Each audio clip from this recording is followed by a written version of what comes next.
O'Reilly Auto Parts.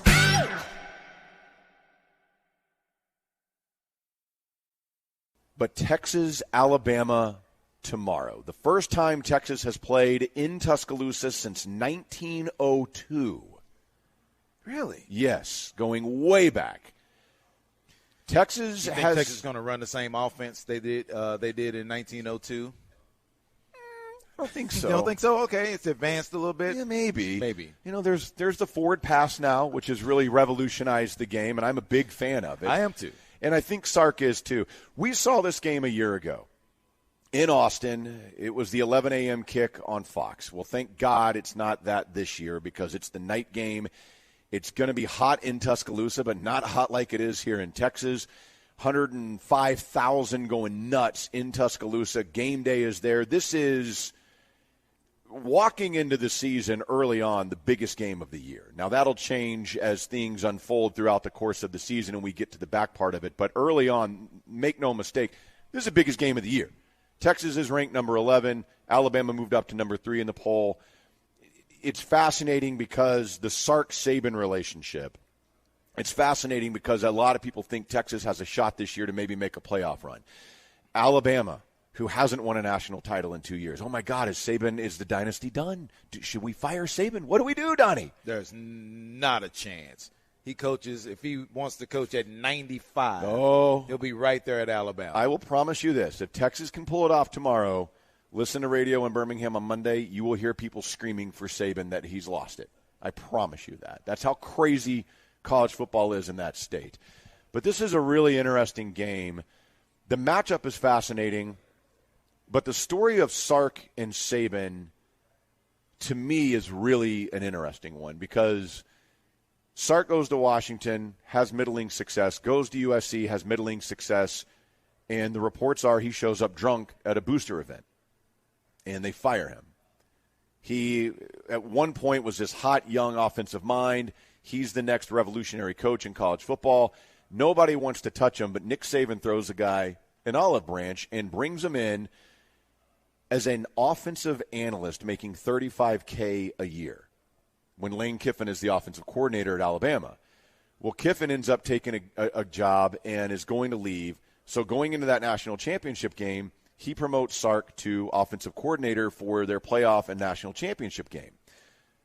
A month after that, Sark leaves to go to the Atlanta Falcons to be their OC in the NFL. What's crazy about that, it doesn't work out. 2 years later, Sark's out there looking for a job. Saban brings him back to Tuscaloosa, despite the fact that he had kind of burnt Saban by immediately leaving a month after, hey, you'll be our next offensive coordinator. So 2 years down the road, he comes back to Alabama. And Sark has talked about this multiple times, how Saban basically saved him, gave him a shot when nobody else wanted to touch him. You look at some of the guys that Saban has brought in. He did this with Butch Jones. There's a couple of names that he has brought in the past and just kind of been, I think you still got something. Sit in the corner, watch. And he has saved, and Kiffin is a great example of that. But the relationship here is really interesting because I don't know how many people are aware that when Sark was at Alabama and did a couple of years in his most recent stint as offensive coordinator before Texas came calling, Auburn had an opening when Gus Malzahn left, and they eventually went up to Brian Harsin from Boise State. Sark was in the running and was highly considered for that. Saban and him had a meeting, and it was basically told, maybe not directly like this, but understood, you'll be the next head coach at Alabama. Saban believed Sark will be the next head coach here. There's a lot of belief in the Alabama football program that Steve Sarkisian, whenever it is that Saban walks away, he's the head coach in waiting. He'll be the next guy up. And then Texas comes calling. And, of course, when something like Texas, which is always interesting because it's a program that has only won one national title in the last 50 years, but they're a blue blood. They are a brand that when Texas comes and calls, that's a big program worthy of leaving Alabama for. And, again, who knows how long Saban's going to coach there. But that relationship there, the tremendous amount of respect that Sark has for Saban and that Saban has for Sark to bring him to Alabama twice, you see that relationship the meaning of it's very rare. It's only happened a couple of times. Kirby Smart, of course, at Georgia, for an old Saban assistant to beat Saban. To be able to go into Tuscaloosa with all that on the line, I think means so much to Sark, and the respect that both of these head coaches have to kind of see that with where these programs are at. This game, more so than on the field, off the field with that relationship, carries a lot of weight tomorrow. And I wonder if this doesn't work out at Texas, because they do have, everyone feels, the talent to make a run. And if there's a disappointing year here in Texas, yes, people are going to call for his head. But that's college football. Like you said, if Alabama loses to Texas, they're going to call for Saban's head, so no one's safe. But if it doesn't work out for Sark here in Texas, I wonder if that door will be open again to go back, and would he be accepted as the next head coach of Alabama because of the failures everywhere else. Middling success in Washington, middling success in USC, no success at Texas.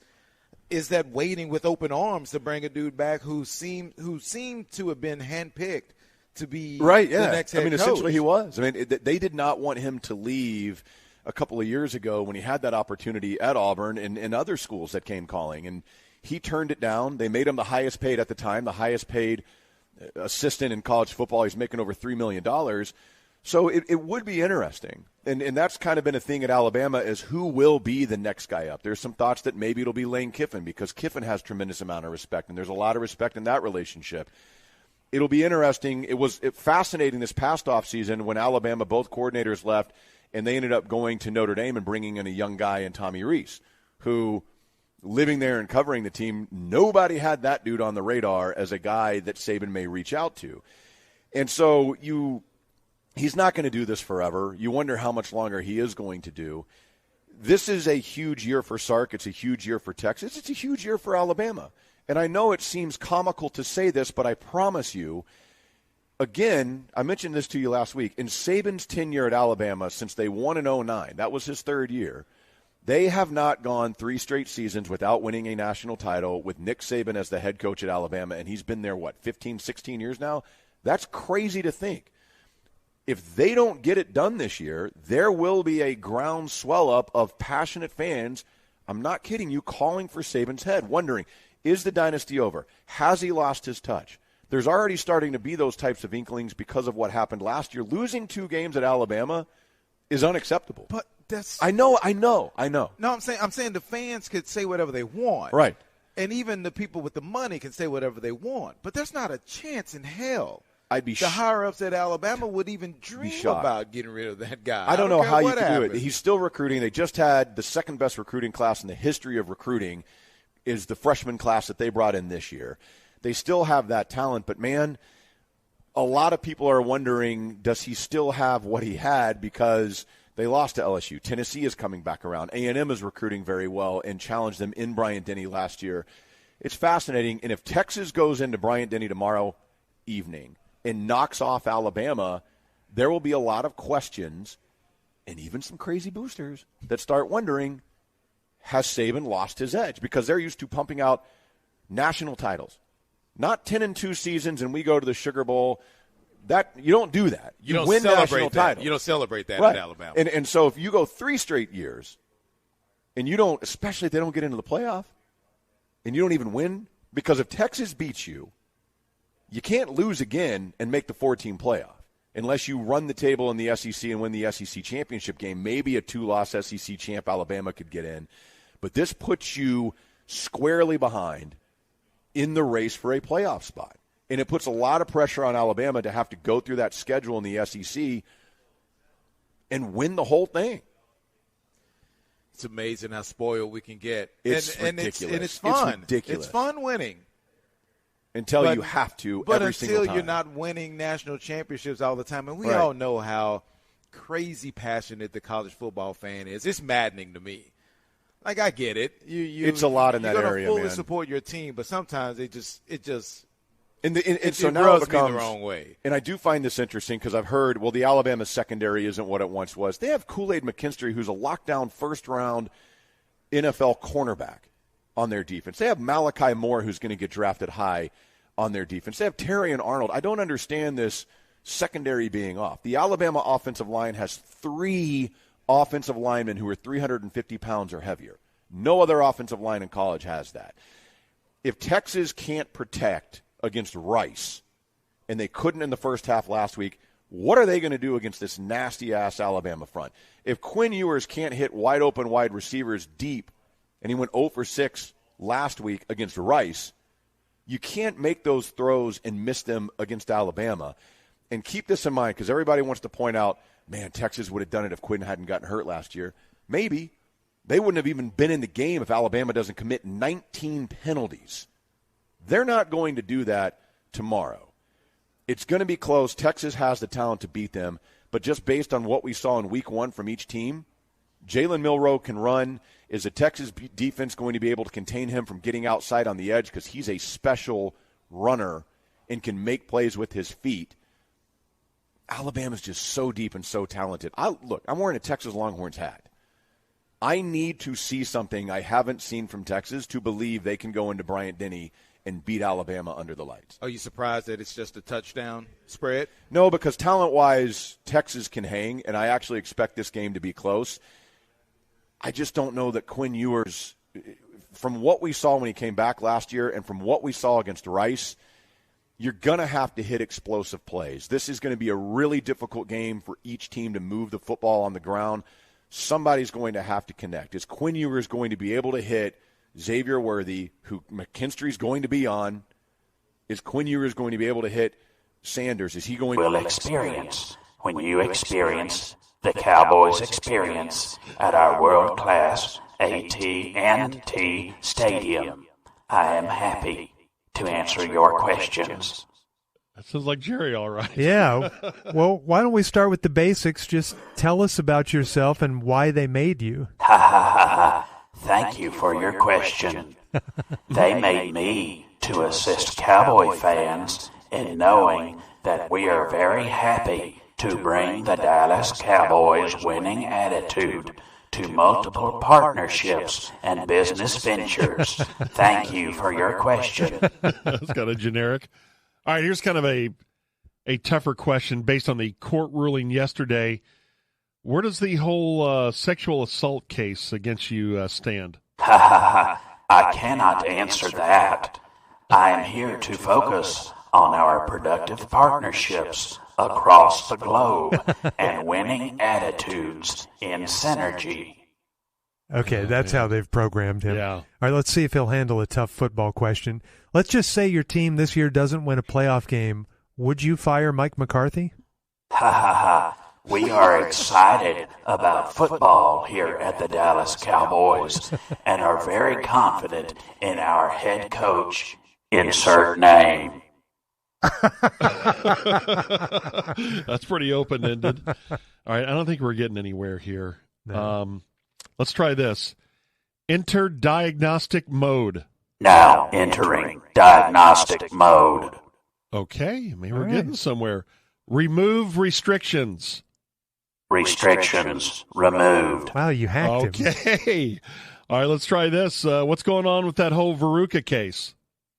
Veruca was a broken condom night and a night of fun for the real bio Jerry Jones. I predict she will win her lawsuit against the real Jerry Jones, and real Jerry will have to buy Gene an island to dock her 400-foot yacht off of. Oh, man, he's going rogue. Wow. All right, we are getting somewhere now.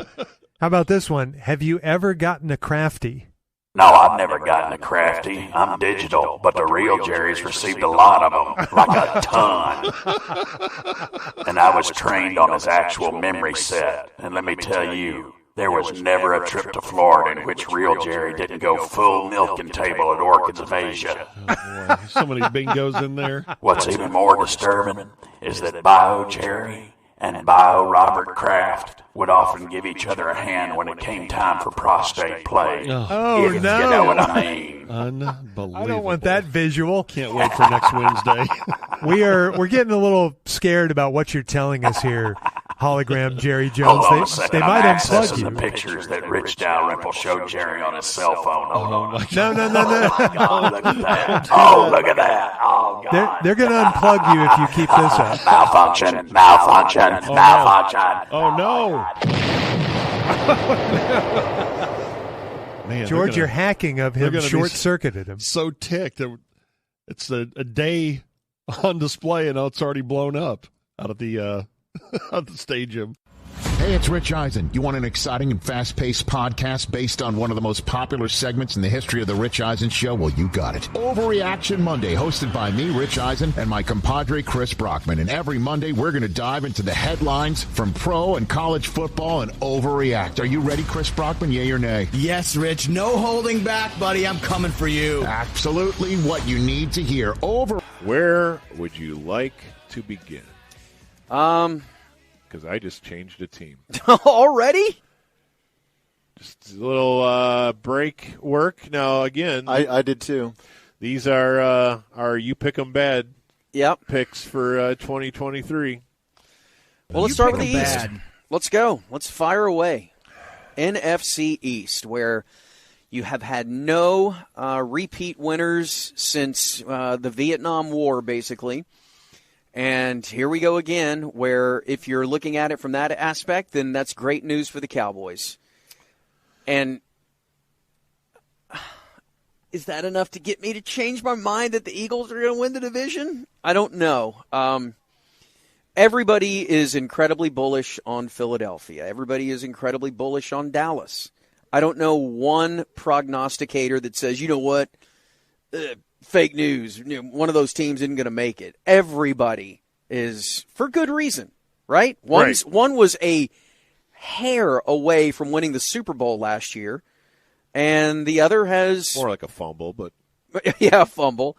The other has improved their roster to the point where they've made themselves a legit contender. So it's really difficult for me to pick one or the other, and just from what we said earlier, I have to take Kansas City out of the AFC because it's Kansas City. Right. I can't take the Cowboys until they show me that they're capable of doing it. Okay. So I'm going to take the Eagles to win the division with the Cowboys right there, just right on their heels, just nipping at them the whole way. Now, what would happen if the Cowboys had a Sooner playing quarterback? What would that do to your picks? It would not. Although, if Jalen was playing quarterback for the Cowboys, it would give me more hope. Yes. If they had the same system in place, so you all of that, are telling me Jalen Hurts is a better quarterback than Dak I'm Prescott. telling you, in that system in Philadelphia, absolutely. But he's running this system if he's the Cowboys quarterback. No, he's not. They're not. They're going to fit a system to his strengths. And guess what? There's no one else in the NFL that can do what he does. There's no one. There isn't. That can fumble away a Super Bowl? That can rack up 480 yards in a Super Bowl? And lose? Yeah. Yeah. No, I think you're onto something. The Eagles are very, very good. I like the Cowboys to beat them for the division, though. I like the Cowboys because, as I mentioned yesterday, while the Eagles are playing the Chiefs, the Cowboys are playing the Chargers. And while the Eagles are, who else did they have in that mix? It's 3 games. It's a 3-game difference. The at the Chiefs, Minnesota, and at Tampa Bay, while Dallas is playing at the Chargers, at Carolina, and Detroit at home. I like Dallas to get 3 of those, and I like the Eagles to maybe get 1 of those, possibly 2, and that will be the difference in the division. I like Dallas at about 13-4, and I like the Eagles at about 12-5. Yeah, that's fair. Yeah, it's flip of a coin. But I do feel great about the Cowboys, which sports optimist here. I think everything's going to work out in the end. It always has, right? It always does. I'm also taking the Cowboys. Outside of the injury to Hurts at the end of the year last year, things just went so perfectly for the Eagles, and I just don't think they can replicate it. It's a good roster, man. It is, and but a good draft. Yeah, but I feel like the Cowboys will edge them in the draft. In the draft. You just said the draft. Yeah. Edge them in the division. Yeah, I mean, Well, we can talk about this all season. We probably will. But Lane Johnson hasn't missed 6 weeks in a year or two, and he's always due for that. I mean, they're getting old. They're getting old at a lot of places. They got Jason Kelsey. Now they've drafted well, and they got guys in reserve, but I don't think they have a Lane Johnson in reserve. And so, everyone is picking the Eagles nationwide. Good. That's fine. Yeah. Let the Cowboys just kind of ride under the radar for a little bit. They always ride under the radar well, don't they? No one even knows they're playing. They can hide from everybody. Jalen Carter and Nolan Smith, though. That's big.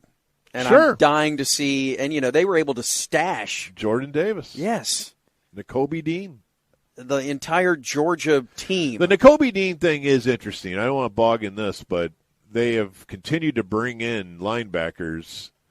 And I don't know what that tells us about Nakobe Dean, but remember Miles Jack was their linebacker for like 4 days, and then he retired. And who else did they just bring in? I think Zach Cunningham, the Houston Texan, I think is on the Eagles roster right now. So something weird's going on at linebacker. But, hey, and you know what? They're going to win every game by 100. They're the Eagles. I'm not discounting the Commanders or the Giants either, I heard Troy talking about Sam Howell this morning, and what if he clicks? What if he has a year that's a way above his pay grade? And because they have athletes everywhere, especially on defense. They do. So this is a great division suddenly. Yeah, and there's some really good offensive minds in this division with Sirianni and with Bieniemy and with Dable, and hopefully the Cowboys have one too. But that there's a lot to think about in the East for sure. All right, let's continue. Who do you like in the South? I guess the Saints. I don't even know. Like, this is, you talk about a really good division, and then you go to a division that is not as good, ungood. Ungood. I don't know who's trying. I don't know who thinks that they're legit over there, and so yeah, Derek Carr. Okay. Let's see. Over-unders, just to look at the division's over-unders. It is New Orleans at 9.5, Atlanta 8.5, Carolina is 7.5, and the Tampa Bay Buccaneers are 6.5. I'm picking Atlanta to win this division. Who do you like? I have the Saints. Okay. I would like to see it. I'd love to see Bijan have a big year this year, which, by the way, like earlier in the week, Bijan Robinson has been elevated to first-team running back. And I'm like, what? Really? Yeah. You think? Yeah, I think Atlanta is a very well-schemed offense, and they've been stocking players away. Obviously, they're going to need Ritter to I don't know if well. I believe in old Dez. No, and that's yet. fair, but I do think they have a system that is trying to be quarterback-proof, and Arthur Smith is really good at that sort of thing. We'll see if it works out. I think their offensive line is really underrated, and they've added a ton of pieces to their defense. If you're wondering where any guy in the NFL went because you don't know who he plays for now, it's Atlanta's defense. Calais Campbell, Bud Dupree, and they got the safety from the Bengals who was great, Jesse Bates. They have Jeffrey Okudah now in that Did they group. sign these guys to one-year deals, or are these like long-term deals? Some of them are longer, but obviously Calais Campbell is like 36 or something, so probably not him. But they've been really fortifying, and I just think that division is just asking to be won by 9 wins. Well, we aren't far away from the NFC West being the best division in football just a couple of years ago, and now not so much, pal. And San Francisco is at the top by a mile. Yeah, I think Seattle's going to be okay.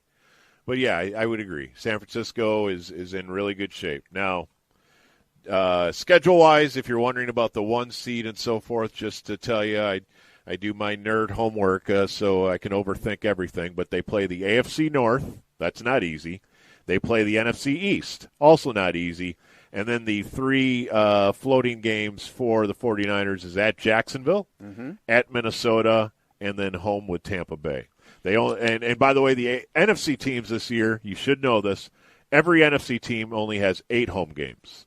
Every AFC team has 9 home games. That rotates, but that's a real thing this year when Yeah. you're talking about win totals and so forth. Yeah, I think that they probably look at their division and think that, okay, let's just go 6-0 there, and then we'll take care of a handful of other games, and we'll be fine moving forward. Yeah. Same way with you? Yeah, of course. Yeah. And then the great unknown in the North.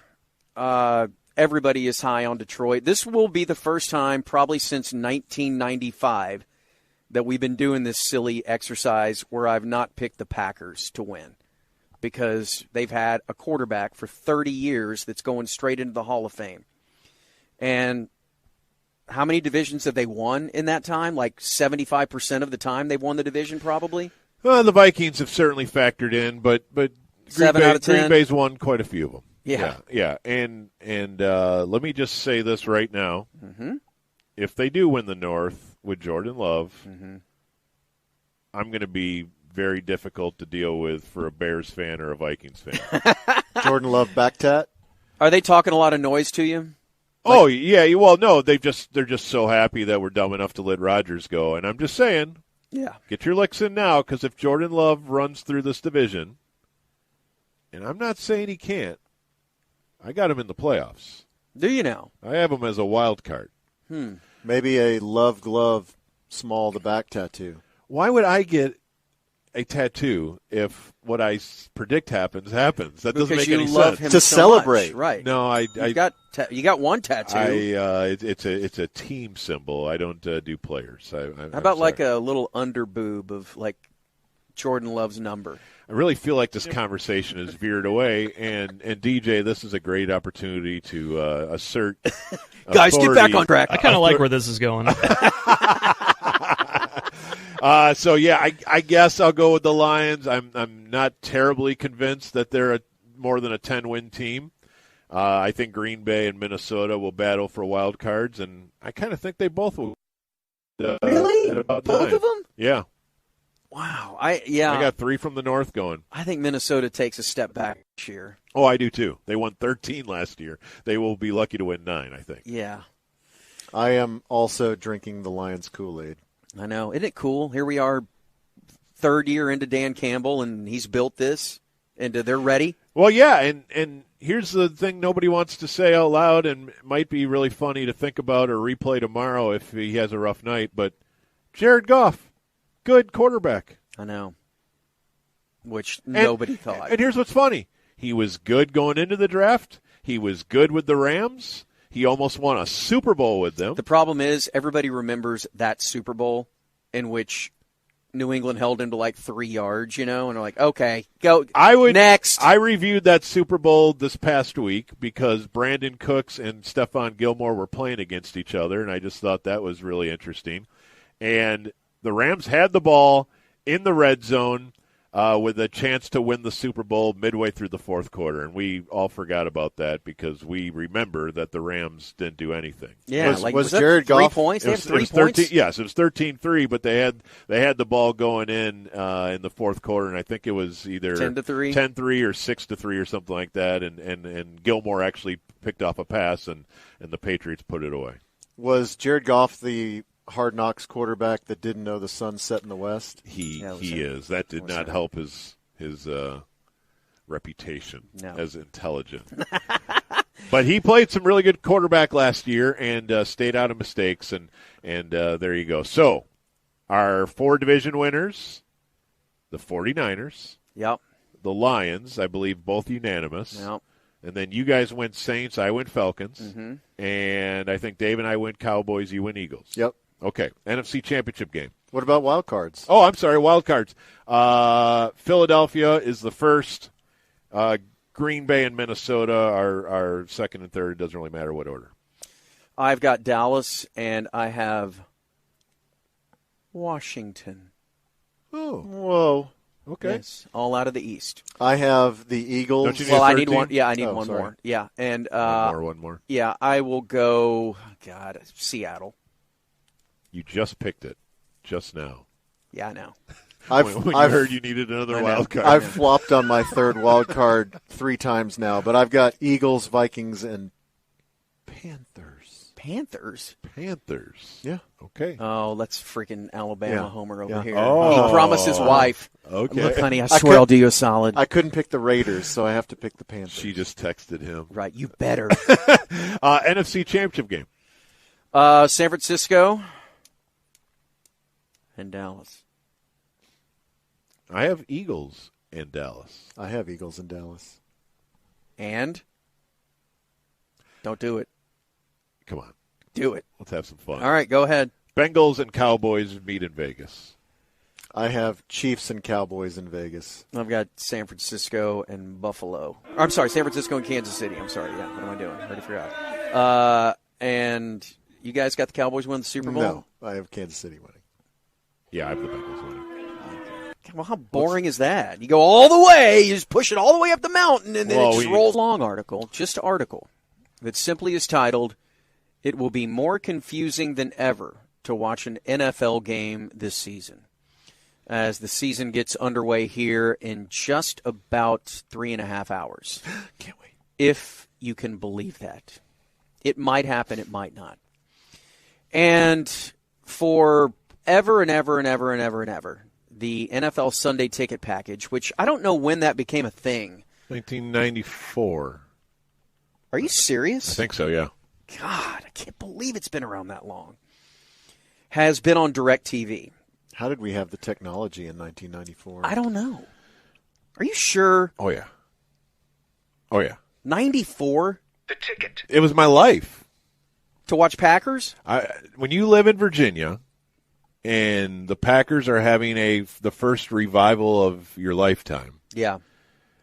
And some young lad named Brett Favre is your quarterback, and you're trying to find his games, you learn about these things. You're right. Okay, the NFL Sunday Ticket package, which is what we're getting to here, is moving to YouTube TV, owned by Google, this year after nearly 30 years at satellite provider DirecTV.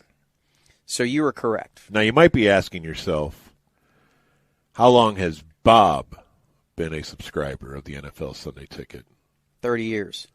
No, I couldn't afford it in Lynchburg.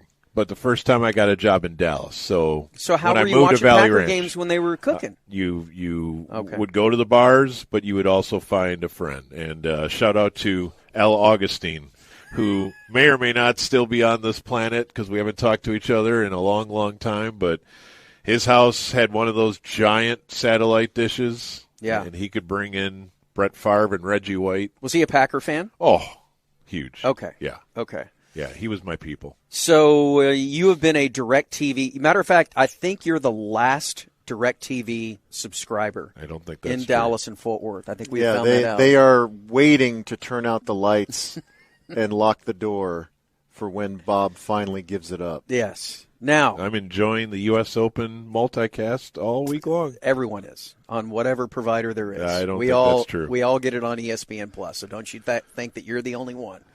So it is now on YouTube TV, and that has been a point of contention for years and years and years. When is Bob going to pull the plug and start streaming? Now, what are you doing with the? Have you gotten? I earlier this week gave YouTube TV $400 and some. Well, you did the a la carte version, yes. Or you subscribe to YouTube TV? No, just the a la carte Sunday Ticket. I won't even consider subscribing to YouTube TV until they get Bally's. It is courage. It is in modern times known as a non-starter to live in a world where I don't have Stars, Mavericks, Rangers. Well, you do what I do. Wings. And wings. And wings. You do what I do. You subscribe to YouTube TV. You love it. It's awesome. It's the greatest TV package I've ever had. I have questions. But then you also subscribe to DirecTV Stream or whatever that is. Okay. So I have my Bally's. So you just have one foot on the shore and one foot in the boat. I do. Okay, well, he's on two different streams. Yeah, I'm streaming both. Yeah, and that's fine. My concern about this whole YouTube TV thing, I've got a lot of concerns. You didn't believe in the internet. Well, I gave them a lot of money. You did. And I didn't have to, by the way. As a subscriber, I saved, I think, $200 on that. Yep, so did I. So, hey, way to go, guys. I get to watch the Rangers every night. Congratulations. Enjoy that. So my question, as I'm not even home on Sunday afternoons. Right. So in the good old days, I would record a game and then watch it on Tuesday. If I a la carted the Sunday ticket on YouTube TV, that game is not available on demand all week, is it? No. You have to have YouTube TV. To record it. And then you've unlimited DVR, and it predicts what you like. So, within 1 second of you watching it, it's like, you will be recording every Packer game. So if I don't watch Packers-Bears live on Sunday, let's say I'm on the ticket pregame show, countdown to kickoff, I just paid them money for nothing? Well, then you have to subscribe to NFL Game Pass to get the games. Yeah. No, I can do that. Which does lead me back to the original question of what exactly did I just give YouTube TV all this money for? Yeah, you got to get YouTube TV. You need to ditch DirecTV. No, I don't. And yes, you do. You're still going to be saving money. I don't know how to explain this to you. I know your bill. I know your bill. When was the last time you called DirecTV to renegotiate your bill? The 90s. It's been a while, but every time I call them, they address me as a valued customer since 1997 or whatever it is. Since they first launched their satellite. I have a special number that modern customers don't There's have. a satellite now directly above Bob's house. That's it. He's just put it over his house now. Yeah, I don't make the guy happy. So what did I just do? I don't know. Because when I'm not even home, what's the point of all this? I don't know. Maybe there is a way. Have you finagled with it at all, the app? It looks exactly like YouTube. Yeah. It's the same thing, I think, but they do at least have a little square for each game that's coming up this week, but you can't record it? I don't know. I mean, what's the point of any of this? So I've never tried to record. Can I be at my kid's game on my phone watching it? Yeah, at least? Of course. Okay. Yeah. Well, that's better than nothing, I guess. That's better than that DirecTV mess that you had. I think they had it, but I just want to watch my game. In fact, can I just be left alone on Sunday and not have to go to any soccer games? No, you have to. And the thing is, you take my kid to soccer games. I never the beauty of DirecTV. Or not DirecTV, of the NFL Sunday Ticket in whatever form it was. I just had it as an app, a side app last year, for the last 5 or 6 years. But I never thought about recording those games. It was just like, I'm home, and if I want to just fly around to all the games, I get on that. But I never, because I don't have an out of market team. Right. So what's the point of any of this? Yeah. Yeah. Yeah, I don't know. And were you angry? Were you hitting buttons as you were? Well, I didn't know. $475 damn dollars. I mean, damn YouTube. And honestly, kids. The entire time I've lived here with Brett Favre and Aaron Rodgers as their quarterback, the Packers would always be on regular TV down here. There would be 4 games a year you wouldn't get. But you still had to have the. But I would still have to have it for whatever reason, and happily would do it. I think now in the post Aaron Rodgers era, you'll need that if you want to watch Jordan Love drive us the to noon games against 7-10, right? Whatever record we're going to have. Yeah. Yeah. Well, welcome, man. Well, welcome hey, to YouTube TV. I'm just happy to give YouTube $400. I know it was at $400 or less. Complete your look and save on hair color, hair care, nail products, lashes, and more. There's so much on sale this month. Find a Sally Beauty store in your neighborhood or visit sallybeauty.com to shop and explore. Sally Beauty. Everyone is welcome here.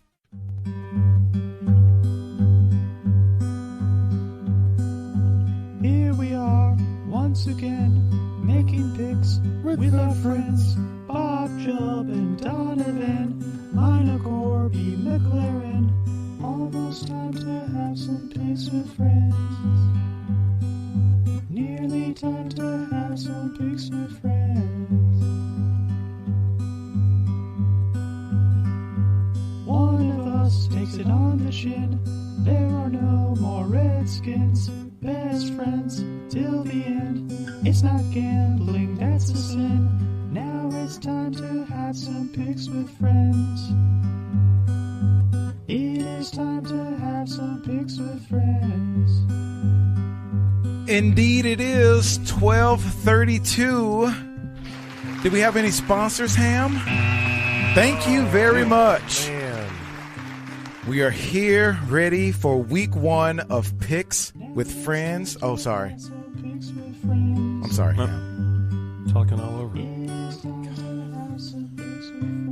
Friends. Yeah. Kind of rushed to get that thing over with, huh, Ham? Nicely done. New open. Kept the Redskins in it. I like it. Commanders. Other new things. Commanders. Okay. All right, we are here. It is time for week 1 of Picks with Friends. Yep. Donovan, Matt, George, Mino are all in studio. How about that? The first week. Look at that. In person. I made it up This is here. important. Came just for this today. We get George in person. I love that. I told you I was waiting here the whole time. You did. You could have joined us at any point of the show you I've wanted. been going over my picks. Have you really? Yes. Yes, I have a title to Open the email. Because we do have a winner from last year's Picks with Friends, and that is one fancy. George Dunham. He took the title, but no one cares because we had a loser in Corby who had to ride a bus from Dallas to Phoenix for the Super Bowl. And oh, what a fun time he had. And we are back. And guess who walked in? Another friend. Bob Sturm. All right. In person. Hi, Bob. And again, it's good to be here, but again. It's the real Bob. That's why. That's how Bob important Horse. week 1 is. Bob rolls in person. That's right. That's Hey, right. Bob. Hey, guys. Everybody that cares about this competition is here. So let's go to the Diamond Factory ticket hotline and get. And we are joined by Corby Davidson, who's not here. Why? The loser. Just didn't find it important to join us in person. Hello, Corby. Look, I lost. I do what I want, bitch. Oh, we called you bitch. Okay, before we start picking games, in the rules of Picks with Friends, we have 10 games every week. We have to have one game as a triple play. Was looking forward to football season. And one game has to be the Cowboys every single week. All so right. you get a wild card. Who will I pick? But Go Cowboys. the Cowboy game has to be picked, and you have to have a triple play. All that will equal to 10 games, and we will go 15 weeks, 150 games, until we decide a loser. And we haven't decided on a punishment, Bob, but I do feel that your idea is gaining steam because we talked about it today. Yeah? About walking around with like an 8-foot trophy. The trophy bit is from the awesome. loser. Yeah. From the losing after the Super Bowl until The draft. the draft, you have to carry around this thing to draft? work. Yes, Yeah, it's like 100 days. Just anytime you're on ticket duty of any kind, it has to be within arm's length of you, right? That's Right. a Got to great bring it out the bit. ticket There it stock. is. Maybe it's part of Super Bowl week, too, and you have to take it as your carry-on. Oh, you my just have to have it on your lap. Oh, my God. But I do feel that you have to You have to gram buy a ticket picture like carry every on like a day kid. Yeah. with it. Yeah. So whether it's in the office, has diarrhea. in the car, you have to take a picture and post it Yes. every time. The trophy you has have to it. be holding Every today's day. newspaper. Yeah. Okay, now earlier you said if you miss a day, you add a week, which seems extreme. That's the punishment. If you miss a day, if you leave the trophy at home, you have to add another week. What if you forget to take a picture one day? Yeah, what if you lose it? Okay, first, nobody's leaving the trophy at home because you're never taking it out of your vehicle Yes. when you get home. It's like a pass. Well, you It's got to just go in in there. and show it to the family at dinner Yeah, the time. wife has to kiss the trophy when you get home. You have to give it a shower because it gets stinky. You have to tuck it into its little trophy Put bag. some lotion on it. It gets a little ashy. You have to make sure you take care of the trophy. So I think that's gaining steam, but we do have a couple of more ideas. I still like the idea of being, since we're going to be in Vegas, to be down, it was at Fremont Street. Mm-hmm.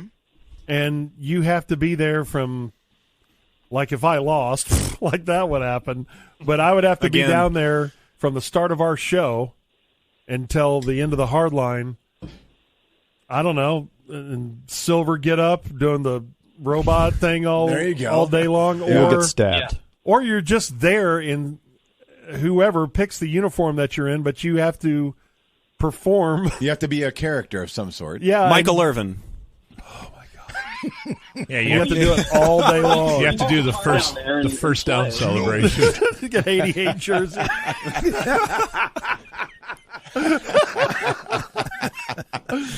God, over and over again for 8 hours. Or like the full Ray Lewis dance. You have to just... And that way the over and over again for like 14 hours? Nonstop. Oh, my gosh. And people are just throwing ones at you like you're on stage. Like, I don't think you're going to get anything. Like, what is this clown doing? And that's a good payoff, whether you're doing that or you're just there and you're on all day long, but you have to be on from the street. I don't hate that at all. And you can, because it would be a long day, but then you're done.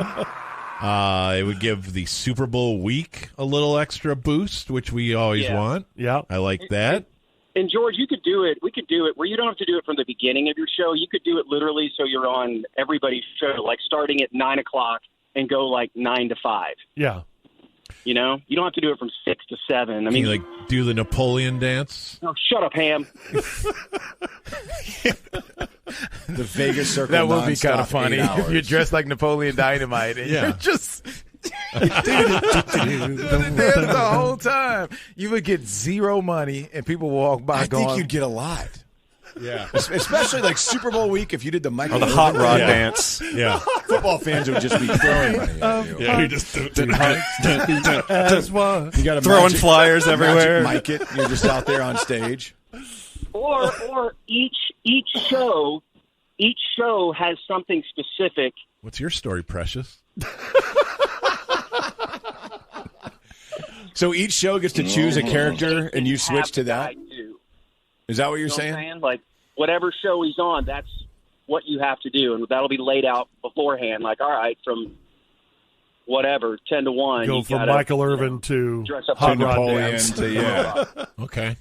While reading 50 I like Shades that. of Grey. Yeah. Nice. Yeah. that's not bad. Every hour you might Okay. have Robot, Napoleon, Hot Rod. To slam Michael Irvin. deliciously. Now, do you have to have some sort of PA mechanism so the street hears whatever you're talking about too? Like if Don't.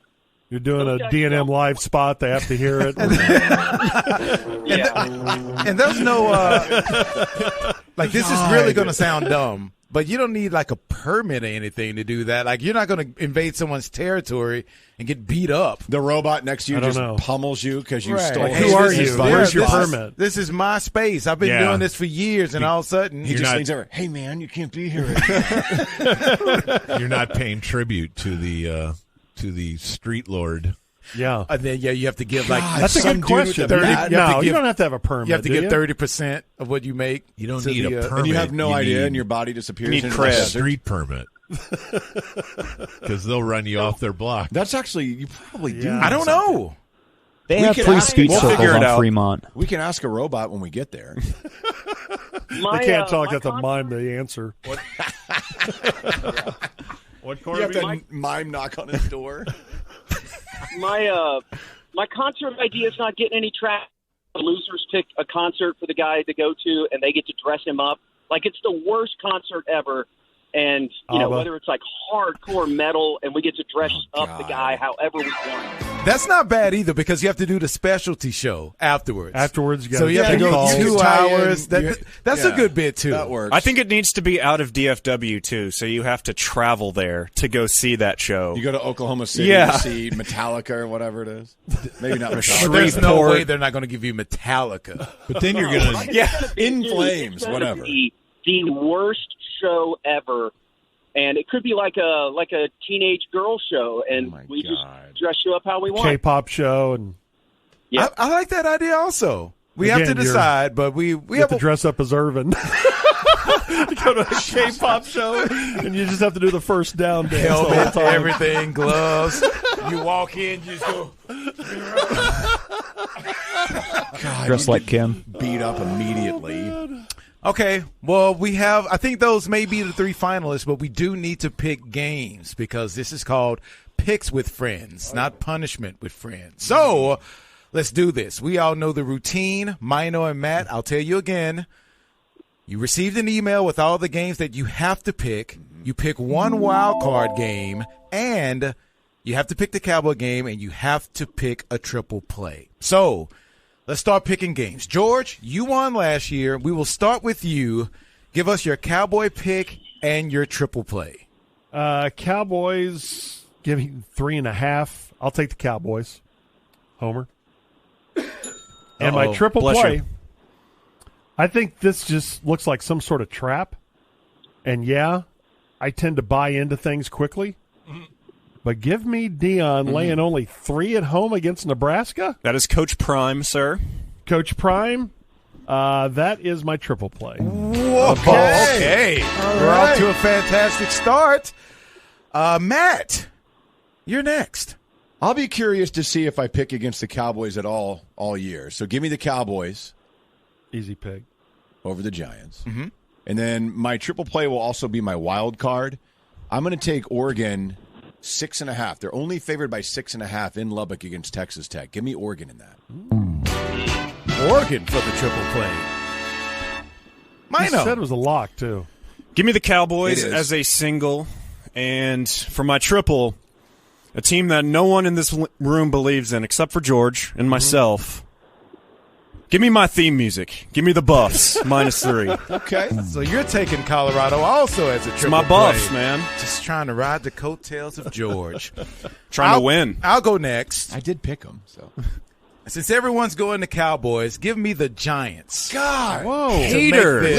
Good Lord. What kind of mojo moment is that? It's going to take. Can you do the Cowboys post-game show? To Brandon Aubrey to make a field goal to win by 2. Cowboys win the game. Okay. I still win my bet.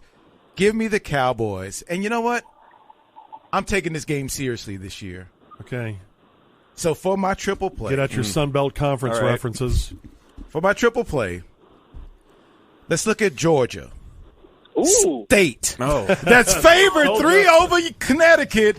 Give me Georgia State. The Georgia line's like 42.5. Come on, Huskies. The bit is back, baby. It's amazing. Forget what Practice you your heard. robot. Forget what you heard. God, I can't wait to see that trophy next to you. Bob. I mean, I came in here with a plan. It's going to get ridiculed because it's been selected a few times. But, yeah, I like the Cowboys, and I like Colorado. Let's go. Right. You know what? I am sick We and tired coming. of all of you guys. It feels like a sucker line now. Now we're all going to be looking at each other about 2 o'clock tomorrow. Saturday, whatever day it is. And the loser of Picks with Friends. Corby. I will take the Cowboys very reluctantly. I don't want to take them at all. Cowboys. But I will. And then I will ride my Wildcats of Kansas State into the ground, as I believe they are laying 15 at home against Troy. Travis, if you could help me out on that. I think it was 15. I saw online. Yeah, Travis. Man, look out for Troy. You name your school Troy. Okay. Oh. Michael's developed a wheeze laugh. Boy, he needs to go to the shop. Yeah. First down. Let's bring it back down. It is 17, Corby. We will bring it back down. We'll bring it back down. That's a big line. It's a good 12-2 pick, team. Corby? Yeah. It's what? It's 17. You're right. 17. Okay. All right. That's cool. That's cool. All good. Let's go Wildcats. So you're taking Kansas State as your triple play. Kansas State. So all of you nerd homers pick the Cowboys. Mm-hmm. I'm Giants. Hater. And then all you nerds pick Colorado. What a terrible way to start Picks with Friends. I don't want to be a robot. Colorado, I don't want to be robot Michael Irvin. Colorado. I want to be like those other 3 Cowboys. Colorado. 1 week of tape, Matt Rule will have Deion shoved right up his ass. Well, come on. Whoa. Come on. Yeah, why don't you go Nebraska Come then on. as your triple Yeah, play? why don't you switch it up? Meow, meow, meow, meow, meow, meow. Why is that always the default? And I love it so much. All right, friends. Thank you so much. Football It's friends. First week, Picks with Friends. I hate it. We will decide on a punishment. I do think we have 3 in the hopper that are the top 3, and we'll have to decide the punishment. But we are off to a roaring start with Cowboys in Colorado and all the other stuff. Let's just call the segment that. Cowboys in in Colorado. I know. I feel you guys are going to knee pad them all year long. Okay. Hey, it's Rich Eisen. You want an exciting and fast-paced podcast based on one of the most popular segments in the history of The Rich Eisen Show? Well, you got it. Overreaction Monday, hosted by me, Rich Eisen, and my compadre, Chris Brockman. And every Monday, we're going to dive into the headlines from pro and college football and overreact. Are you ready, Chris Brockman? Yay or nay? Yes, Rich. No holding back, buddy. I'm coming for you. Absolutely what you need to hear. Overreaction Monday, every single, wait for it, Monday, where... I built a life under this Texas sky, and I'm all in. Protect your property with flood insurance. Visit floodsmart.gov. Mike McCarthy had a couple of interesting things to say at his first weekly Game of the Week season press conference. One of those, we now know the theme for the Cowboys season. It is Carpe Omnia. So in Latin, for those of you who don't speak Latin, that means seize everything. And that is their theme for the season. He presented it to players with a number of components, including an empty picture frame in the front of the team room to simplify all the possibilities of the future. Okay. Mojo Moments. What's this again? Carpe Omnia. Cafe. Carpe Omnia. Carpe Omnia. Yes. You think they'll have T-shirts or hats made with that on it? That doesn't feel like that's the slogan that, like. Why not just have it be seize everything, which is cool? Yeah, why do you have to go the Latin way? Who speaks Latin anymore? Was that like a 6th grade class? I did take Latin in middle school. So did I. I know, or I used to know Pig Latin. There it is. Carpe diem, my friend. I mean, come on. I speak it well. No. I don't want to give you another one. I can't double shut up you, Travis. It's pretty early in the show. I know. That's what I'm saying. All right. I don't want to use up. I have 2 a day. I'm shutting it off. I don't want to use I'm shutting it off. No, you don't shut it off at all. That's our new producer, Travis. But that is the theme for the season. Okay. Anything that works, anything that helps. The more prominent note coming out of the press conference today, and this is highly concerning, Donovan Wilson and Sam Williams will be working off to the side today. Oh, and also, if you're familiar with this guy, Tyler Smith will not practice today. He will be working off to the side. The goal is for them to practice late this week. So Thursday or Friday, I guess. We'll see how this goes, but of the names, if Tyler Smith can't go on Sunday night against the Giants, and especially what they have in the middle in Dexter Lawrence, kind of a concern. That worries me a lot. Yeah. Because the downplaying of it is something that they're going to do. I wouldn't expect anything different from this front office to try to downplay an injury from a very important person on that offensive line. Is he the best offensive lineman they have? No. Is he the most versatile? By far.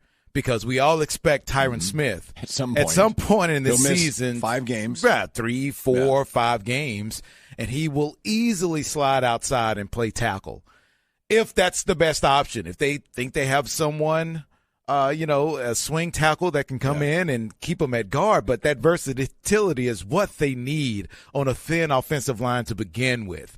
And I feel like Dak's blind side needs protecting by someone he can trust. And if you need to slide him to the outside, then that's what needs to be done. And now if he's going to have this thing linger for an entire season, that is a scary proposition for what they want to do with this offense and how, especially when we talked to David Moore at 11:50, and we had the preview show last night about the distribution of the carries for the running back. And even if you need to count on Dowdle and Deuce Vaughn for more carries than what we would think, then you need that offensive line intact. And we talk about the depth on this team that's great on the defensive side.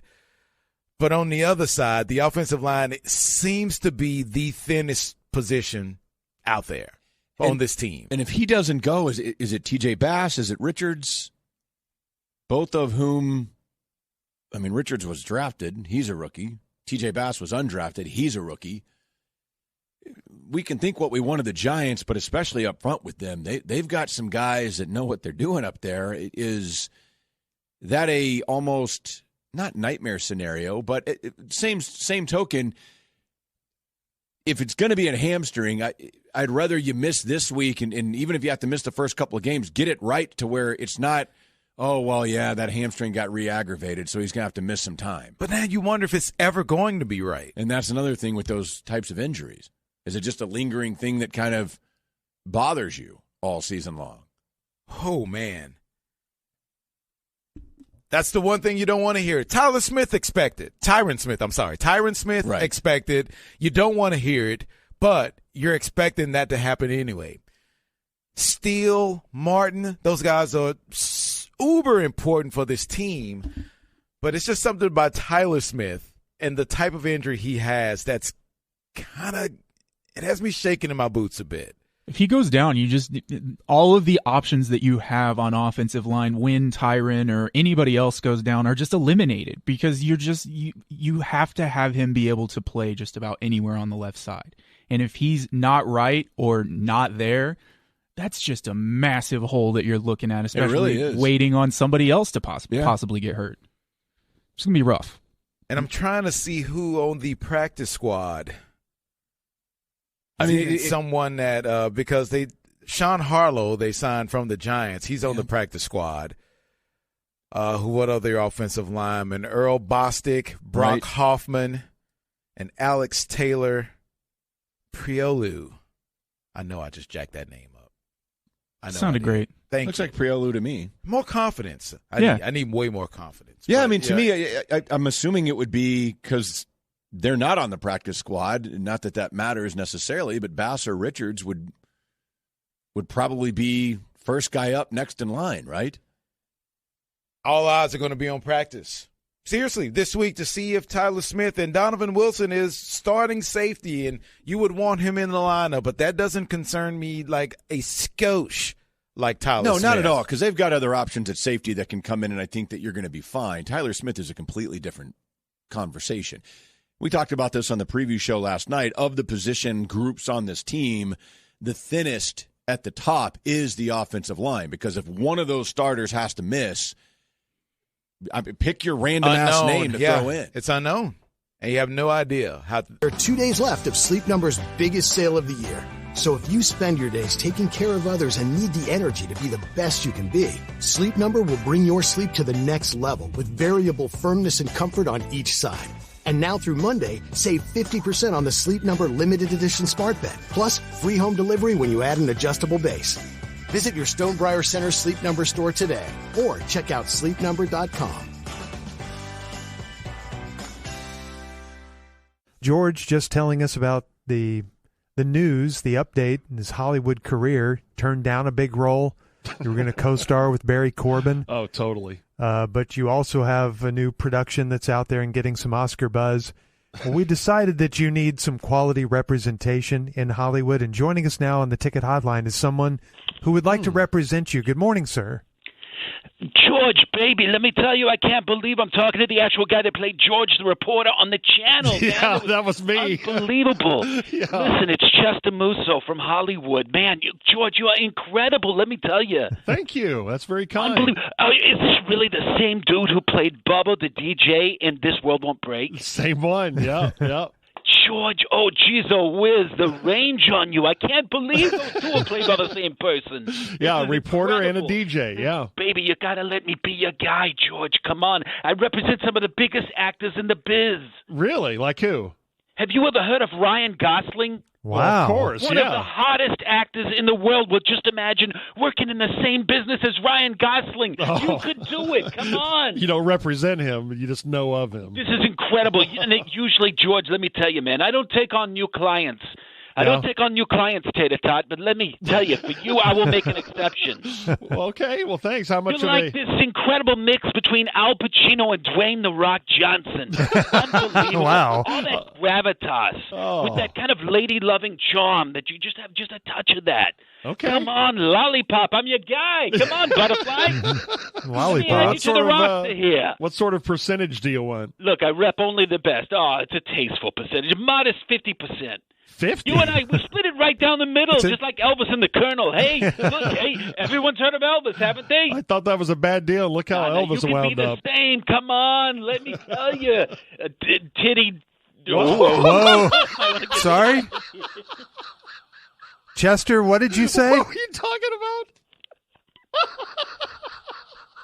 I meant to call you my little Twizzler. It came out wrong. I'm so sorry. I'm extremely focused and business-centric with my clients. Hey, come on. I got a very exclusive list of clients, George. Let me add you to them. Okay. I rep Jeremy Piven's half-brother and Joe Beth Williams. Right now, that's all I got because I can focus on them. That's it? That's it. And you are unbelievable. Do some of that voice that you did for Bubba. Oh. Well, yeah, you're listening to The Ticket right now. Listen to that. I hope your listeners enjoying that. Your acting chops are out of this world. Let me rep you. You need world-class representation. I'm talking top-notch agenting here. I got 2 projects in mind for you. Okay.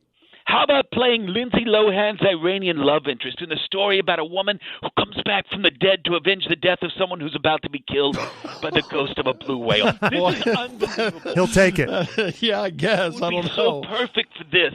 The second project, a little more dicey, but more money. More money for Okay. it. One question I got to ask up front, and forgive me for being direct, but will you go gay for pay? Well, I work with Gordon Keith every day, so what do you... Gay for pay. How about playing the brother of Steve Buscemi's cousin? This is a landmark remake of Little Women. Okay? You're going to be in the role of a TV producer who feels like the Little Women aren't making enough money. Okay. It's great. It's progressive. It's Hollywood. They love it. It's set in post-apocalyptic Sydney. It's great. He'll take it. Okay, yeah, that sounds good. By the way, do you also represent your Since 1980. Now, for people who struggle with CPAP, there's Inspire. Inspire is an implanted device that treats sleep apnea inside your body at the click of a remote. It's the only FDA-approved sleep apnea treatment of its kind. While you sleep, Inspire keeps you breathing normally and resting comfortably. No mask, no hose, just sleep. To learn more, visit InspireSleep.com. Inspire, sleep apnea innovation. Inspire is not for everyone. Talk to your doctor to see if it's right for you and review important safety information at InspireSleep.com. But we have exciting news for this program because we are set with the A-Team. We've had a lot of people filling in, a lot of different producers, a couple of different ticker guys in here kind of rotating around. Well, DJ was here, but when he was out, because he's always out, other people filling in. We are set, Matt, because the producer of this program is in the seat right now, and he will be with us every single day. That's big time right there. Travis Mejia. Travis. Hello, weekdays. First off, congratulations. Yeah, Thank congrats, you. man. We're excited to get this thing going, man. We're excited to work with you every day to get this show going. We are here. It's the A-Team, and Travis is a huge part of it, and we can't wait to get it going. So happy to have you here. Let's do it, guys. I'm ready. Let's do this. And in our ticker room, we've worked with him before. It is Ryan Baldwin. Baldy. Hey. A guy who will have on Stars everything, whether it's hat, socks, drawers, in his chest hair. A real fan. I like it. In his back hair. He has a puck in his back hair shaved right now, ready for hockey season. A star in his chest. I've shaved everything else. That's just the one patch in the circle. That'd be kind of awesome. Congratulations to you. Thank you. Baldy. Thank you. Glad to have you here. With the DJ left show all every his stuff single in day. here. I'm going to have to clear it out. Please clear it out. Yeah, All right. That guy. I know. Enough about Ryan. Well, we'll have that handy, ready to go. And Tyler is here, of course. Tyler's not going anywhere. That's our guy. And this is the A-Team moving forward. We have a fun show today. We have Greg McElroy here to talk college football at 11:10. We start our weekly with Joe Trahan from WFAA, the lead sports anchor. He will join us every single week at 12:10 to talk Cowboys. But we have to make the call because our first guest is just staring me right in my face, saying, why am I not on right now? So here we go. Gordon!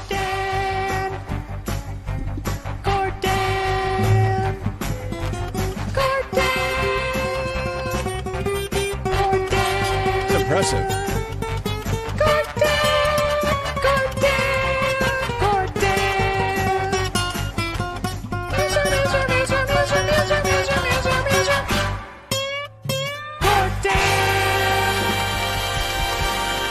Playing his That wasn't bad, Matt. Good job. music. Yeah, that was That was amazing. Matt playing there. I'm very good. Yeah. What's up, Gordon? Hey, what's going on, guys? How are you? Hey, I just wanted to stop by your program to promote 5:30 to 10 a.m. Monday through Friday.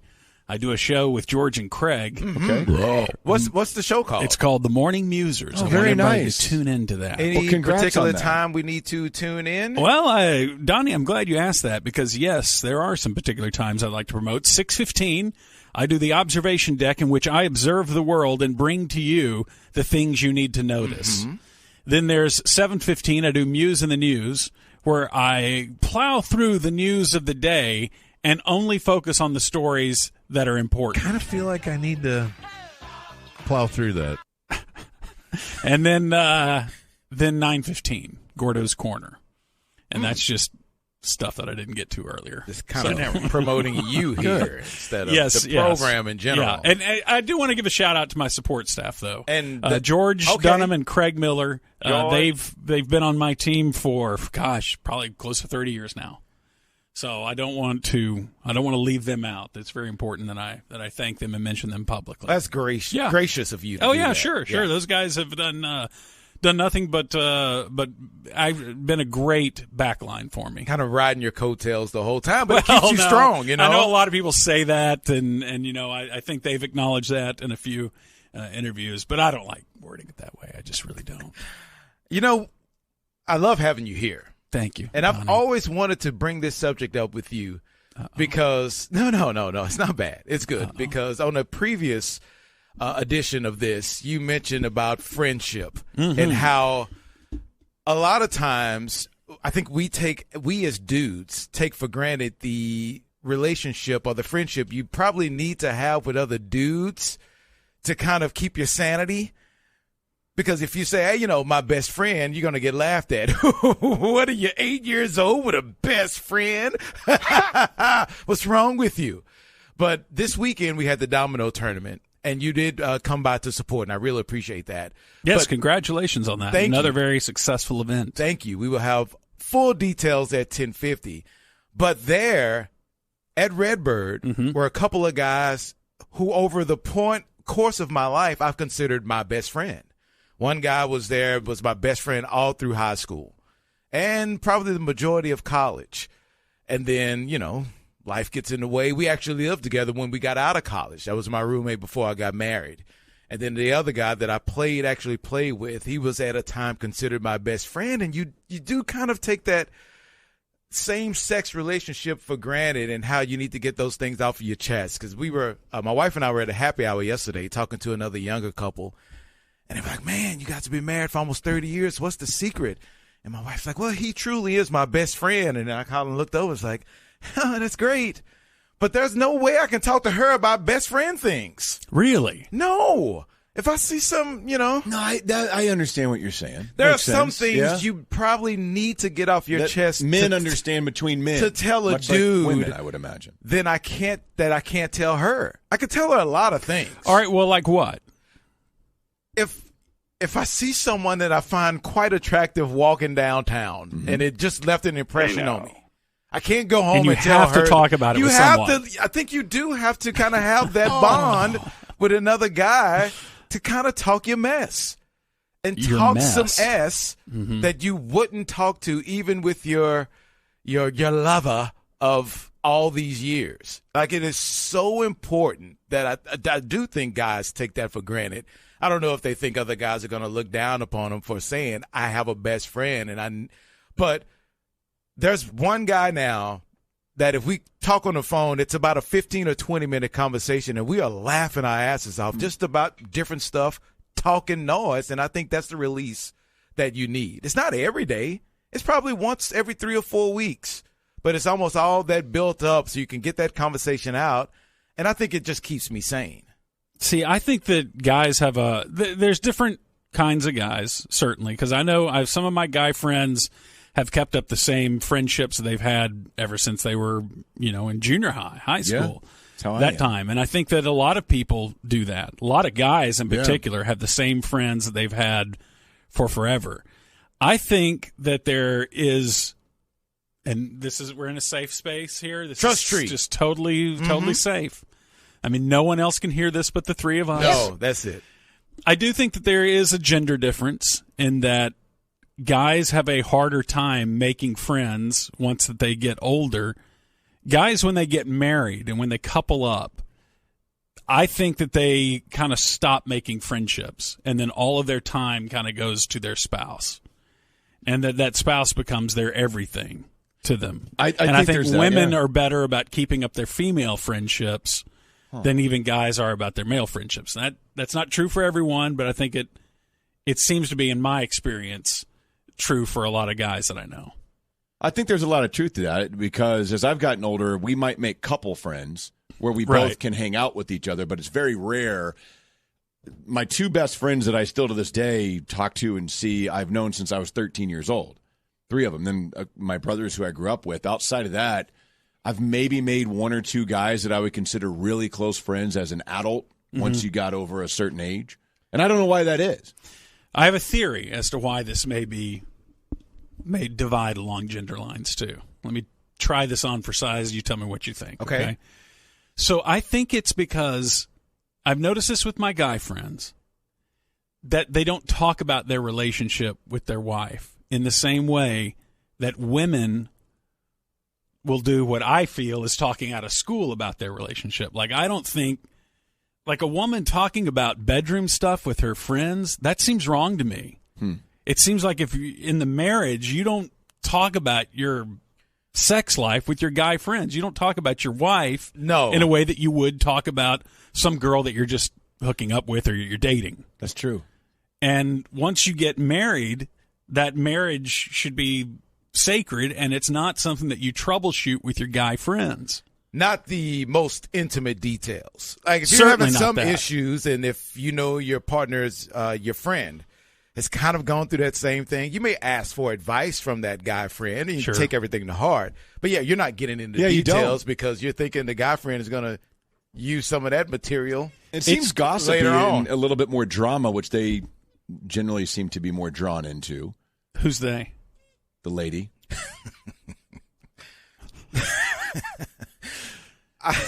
I mean, I don't know what's right and wrong here. I'm just saying there seems to be different lines that are drawn, and like women, I just don't know. My guy friends do not talk negatively about their wives. They don't really talk about it. And I will mention do them that. And, it's and they may make a stupid got to get a hall pass, or that's the ball and chain. Maybe they'll make some comment like that is like a passing, just well-worn, shop-worn comment about the but they will never talk about, man, she just, not to me anyway. So maybe I'm just not a guy they confide in, right? But they just don't talk bad about their spouse or their deep troubles inside their relationship the way that I've seen women kind of crowdsource how to handle their relationship. But I think with the focus on mental health now, I think that really helps to get all of that stuff out, even if you have someone you can confide in, even if they're just listening, like, hey man, I don't need you to give me any advice right now. I just need you to listen so I can get this off of my chest. So you say that to a guy? Oh yeah. Just listen to me. I got to vent here for a second. And I think that and you're right. This is probably changing with people knowing that mental health is important and you don't bottle things up. That's not good for you. But the old venting without solution is something that drives me crazy, and I've tried to learn how to do it more. I mean, not me venting, but listening to someone else vent, because that will make me crazy when she comes at you with some problem she's having at work or problem with her friend, and there's a real obvious solution, but you're not allowed to say it because I just want to talk about the problem. And you're like, oh, God, we've talked about it for 35 times now, and the solution's the same. And the first 12 times when I said that I think that you just probably ought to do this, you got mad at me because it was just talking. And yeah, I don't know how do you get over that? Because it becomes a whole thing like you're talking about where you go, yes, you told me this 3 times. Mm-hmm. You literally within the last 3 hours. I know, but they did it again. Well, I know. Well, you could stop it. And what would you like to do now? Stop trying to solve everything and just listen. I can't stand the repetition. That drives me insane. And I try not to get frustrated. But I think we all do it. And that's why. Yeah, we probably all do it in our own different way. And I'm sure guys do something. And that's why I think traditionally women have been upset with guys for not sharing enough. Right. And I can understand that when you talk about your relationship or your spouse or whatever. That's why I think it's so important to have that buddy that you can just say anything to. That's not going to judge. That if you need the advice, that's going to be open to it and not just say, yeah, man, you're right. Because even if I'm kind of expressing myself to my wife, she's going to lean toward my side because that's my lady. So she's going to say, yeah, you're right. Instead of my good buddy now that will tell me 100% if I'm wrong. He'll call you on that. Dude, if you're wrong. Yeah. And I do wonder, this is another reason why I'd like to live as a woman for a year. A year? At least. Not just a day or an hour? It's just a starter. Oh, okay. All the right. year starts you. I get the bad feeling like a lot of women, although they talk about their problems with each other and are very good about sharing and that, I don't know that they always get good advice from their friends. Like there's this female code where they always stick up and tell each other that you're always right. I know. And I think you're right. That's not good for people to always hear that, hey, you're completely right and everybody else in your world is wrong. Blank him, girl. You don't need him. You see it from their perspective, particularly. Maybe there's something that you're not looking at. You're right. Man, I'm telling you, that is a true friendship where someone can say, man, I really think you're being dramatic being a jerk here. Yeah, you're being a jerk. You're not right. She's obviously giving you a little bit here on this, and you need to compromise with her too. Some guy that will tell you and shoot straight with you, and women need that same thing in their friendships. And I think you're right. Someone who says, you're being kind of. Yeah, I think he's right, and I think if a female, if my wife was talking to her best friend and they said, no, I think Donnie's right, she may fall out of the chair. What are you saying? Yeah, they violated the code. I'm telling you my problems. You need to agree with me. I'm opening up. Well, and I think that women, there's a certain disservice in their friendships when they're told that everything that they do is right and that's seen as support when it's not good support if that because then when they violate that, then that person's not a good friend. And, she didn't take my side. She didn't take up for me in this. And, well, what if you were wrong in that? It's the old and I think that's probably why women have this weird thing where they support each other in front of their face and then we'll talk trash about them to the other friends behind the back. Yeah. Whereas guys, the nut kicking is really out front. I know. And in the open. It's all the time. It's like a sign that we accept you and love you. Right. We're buddies because I kick you. You come into the watching part of this. Say you're all watching a game, you and your buddies. And you come in an outfit, they will immediately dog you if they think that outfit's bad. Right. And women, it seems like they come in, oh, that is so cute. You look so good in that. And let me take a picture of you. Did you see what she was wearing? They'll take a picture oh and my then God, did you see this? They'll send it to everybody else. Do you believe what she had on? She looked like an idiot. So which one, they both have negatives to it. You don't like being around guys who you get kicked in the nuts all the frickin' time because that could wear you down at some point. I'm so used to it that it doesn't bother me anymore. When you have somebody that's not used to it, though, and they come into that circle of friends and they get it, I mean, that can be really where they're like, what is going on here? And then, well, that's just what we do. Like, that means we like you. Like, what do you mean?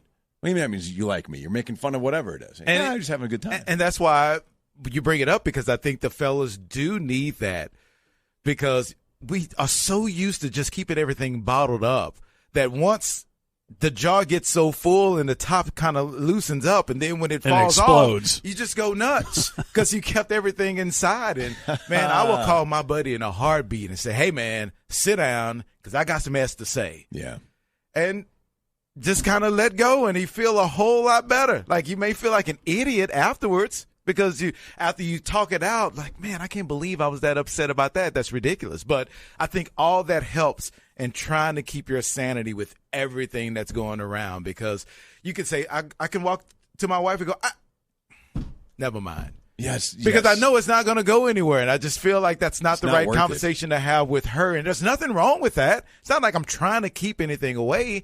It's just you don't need to hear this at this particular time. I need to try this out on somebody else before I need to bring it to you because I don't want bad things to happen if now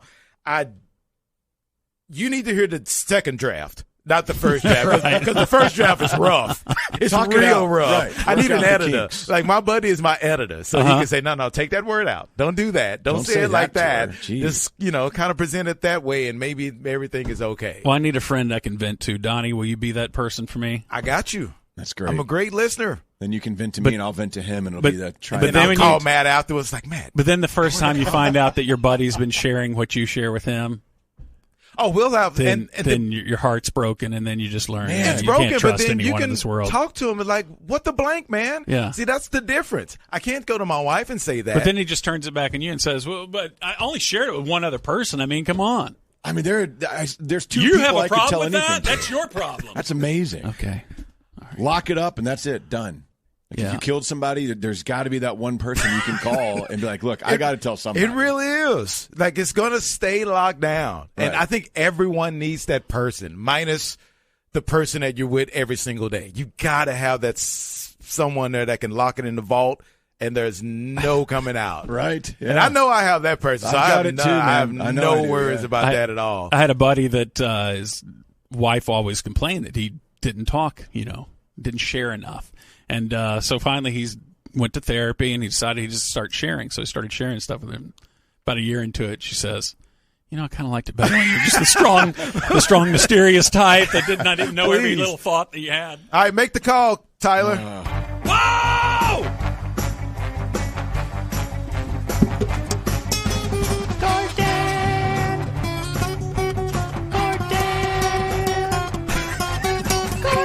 A lot of college football today. We'll wrap up Domino's at 10:50. McElroy will be with us at 11:10. But coming up next, we got to talk about what happened in Fort Worth. Deion in Colorado. On the ticket. You loved Lala Kent on Vanderpump Rules. Now get to know her on Give Them Lala. I feel like I have friends in this camera. I know. I love that you're looking at the camera. No, you do have friends. No, I know. Anyone I feel watching like they're you. all here. Yes. We're all just like hanging out. Ocean's very into thumbs up right now. She's like this in her face. Thumbs up. We do it all the time. She loves that face. I love that. Give one to your friends. Watch what Lala is talking about on YouTube or search for Give Them Lala wherever you listen. David Moore. Hi, David. George, I would love nothing better than to be with you in studio this morning, but it appears that Tim inserted a clause in his last agreement. Could you turn David down? David's the way he does to it. share a studio with him. Could you turn David's mic down? At any point during the 2023 season. Yeah, hot today. We're going to try to fight through it without you guys in the studio together, but already we're off and swinging. Why don't we start where we just ended, because this man, Tim Calishaw, spent a year at Colorado. There you go. And then you got kicked out? What happened? No. I don't know how you left. Oh, it's all detailed in my book, Drunk on Sports, easily available on Amazon.com. But you guys covered Deion when he was here, and we wanted to give you a chance to sound off on what we saw Saturday. And I normally don't come across or think of myself as a big Deion fan. I only covered him at the end of his career here. When I was writing columns. Back when he was 9-toed? Yes, doing that. And getting beat up by Marvin Harrison in Indianapolis one game.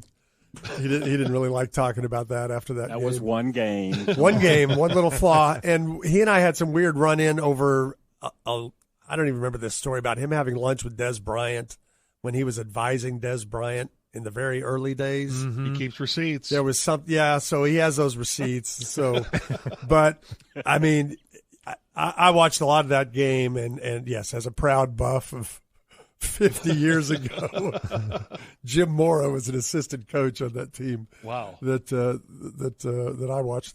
To have 86 new players, I don't care how good they are. NFL coaches preach about, we got 3 new offensive linemen. You can't expect any continuity here. They've got 86 new players. There are 10 holdovers. None of those guys have played together. No preseason games. And to execute like that, his kid was great. Travis Hunter is an amazing story. And, it's going to be fun to see when they come to the Big 12 next year. David?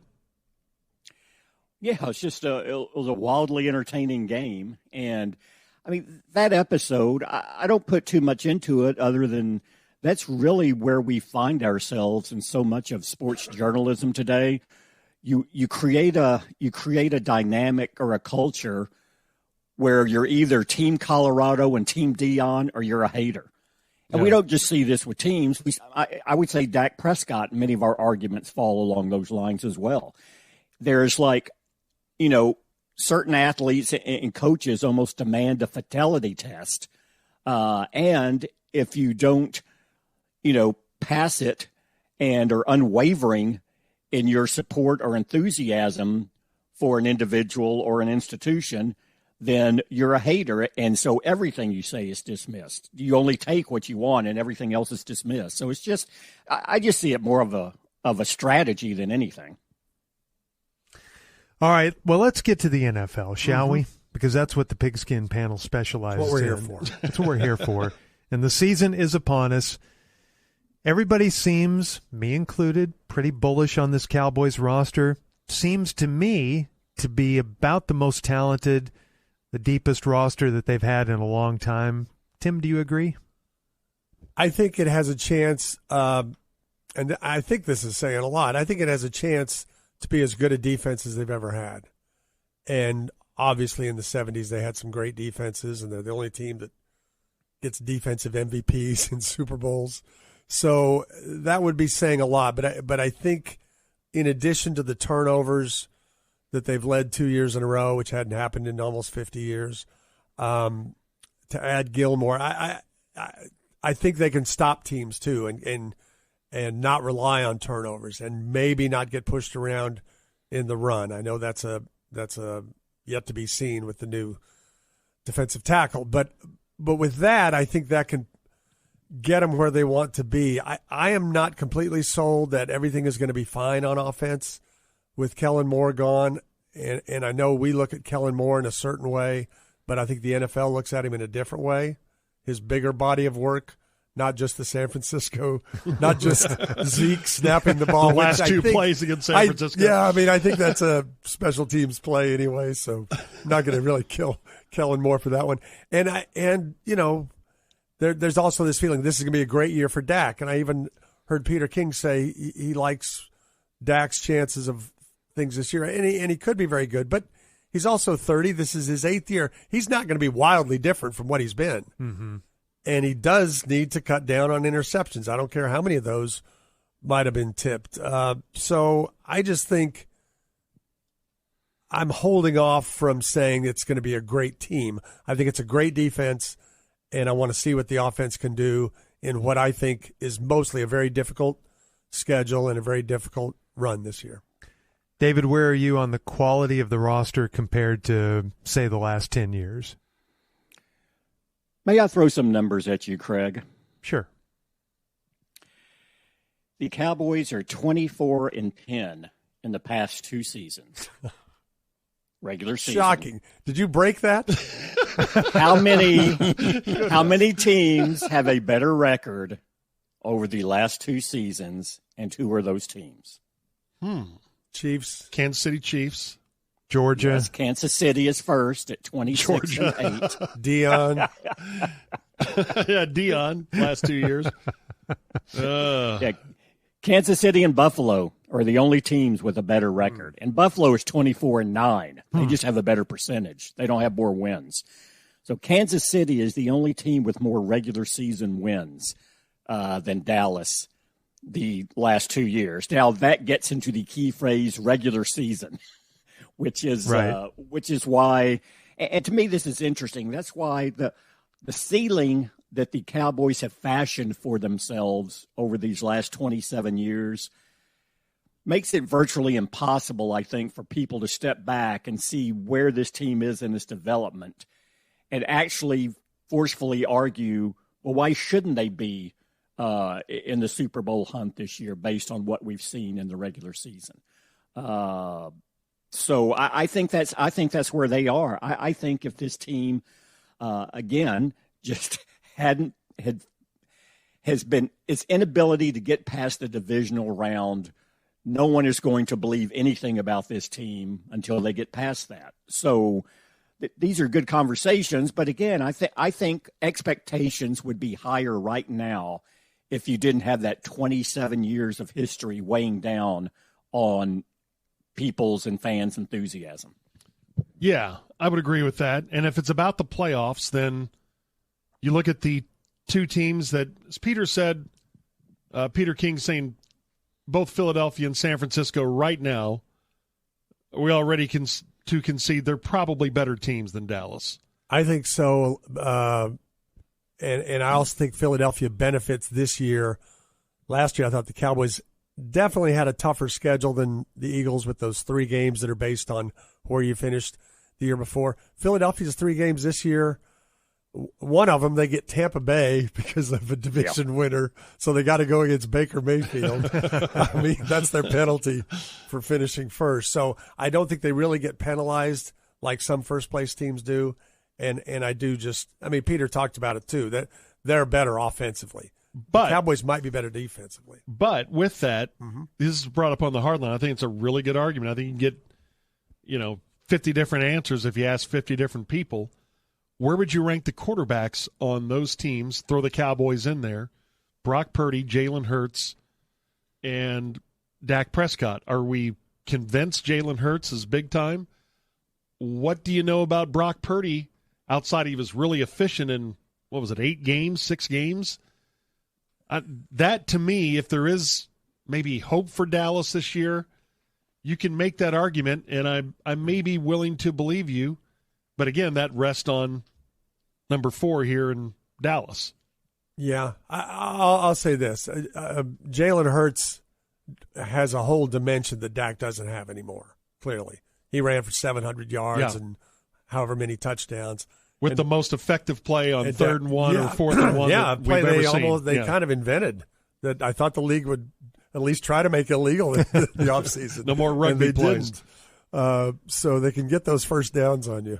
But he plays, so he has that, and he can really run. And I think we've all learned that Jalen Hurts is just a mentally tough guy. My memory of the Super Bowl is him calming down Nick Sirianni when Sirianni's trying to stir stuff up. It's like the quarterback is keeping the coach under control. And as far as Purdy goes, I mean, San Francisco has a scheme, and he feels like he could. He got to a Super Bowl with Matt Ryan as a quarterback. He got to a Super Bowl with Jimmy Garoppolo. Got to an NFC Championship with Brock Purdy. No, Brock Purdy's not as good as Dak Prescott, but he can succeed within that scheme because of that offensive line and what they do. But I mean, I do. Yeah, if I was arguing that, I'm going to rank Dak ahead of Purdy, but I would put Hurts ahead of Dak at this point. Are you a Hurts believer, David? I believe Hurts had a special season. I'm very intrigued to see what he does this year. We may have seen the best season of his career, and now it's about where does he fall, on that upper tier going forward. So he's a better NFL quarterback than I thought he would be. But I would really be interested to see how he sustains it this year. But he's put himself in an argument I didn't necessarily think he would be in a couple of years ago. And Dak, it is going to come back to Dak. We're talking about Purdy. What Purdy did is really, and what he was asked to do as a rookie quarterback is really no different than what Dak was asked to do as a rookie and executed so well. And now, what are the questions we have about Dak, going forward? And the one thing I keep coming back to is if you really are a quarterback who makes a truly elite quarterback who makes a difference, and those are more rare than we discuss, really. We like to lump a lot of people in the top group of quarterbacks, and that's fair. But as far as quarterbacks that really carry their team to a title, that group is very rare. And if you are that type of quarterback, it usually manifests itself in the first 5 to 6 years you're in this league, not afterwards. Beauty, you'll find the latest hair color innovation to achieve great results at home for less. With new launches like Xmondo and Bondbar, you can experience the power of bonding technology for healthier hair after you color. Discover the largest selection of hair color at Sally. So Texas and Alabama, of course, is the big Saturday game. If you don't count Nebraska-Colorado, I'm really anxious to see the numbers on Nebraska-Colorado tomorrow. I think it's going to tell a lot about whether or not people, if they are burnt out by it already, or if they're like, I'm all in. I want to see this again. Yeah, I mean, is it going to match TCU Colorado? Is it going to beat TCU Colorado? Those were big numbers. They were, but and that was a great game. But at that point, people didn't know. Now everyone knows. I think Colorado will have a infinitely harder time scoring against Nebraska than they did TCU. That's the Matt Rule specialty. Well, they only have to be below 45 for that to be true. Well, I know. I said infinitely. Yeah, infinitely. okay, all right, all right. In the mid-20s or so, I would say. Yeah, that's fine. And if, I think there's a lot of competition for eyeballs tomorrow, and I also think that Colorado, if they can back it up again, it will continue to build. But we should leave open the real possibility that they could be infinitely better than last year and still be like 6-6. Yeah, totally. So Texas, Alabama tomorrow at 6:00, and it's a tall order for anybody to go into Alabama and try to win a football game. It just doesn't happen very often. Bob, you wrote an article earlier in the week kind of detailing this, in which Nick Saban has more national championships than home losses. It's hard to believe, but yes, 6 national titles and 5 home losses since he took the job in 2007. That's just stupid. They haven't lost at home since Joe Burrow went in there in 2019 with LSU.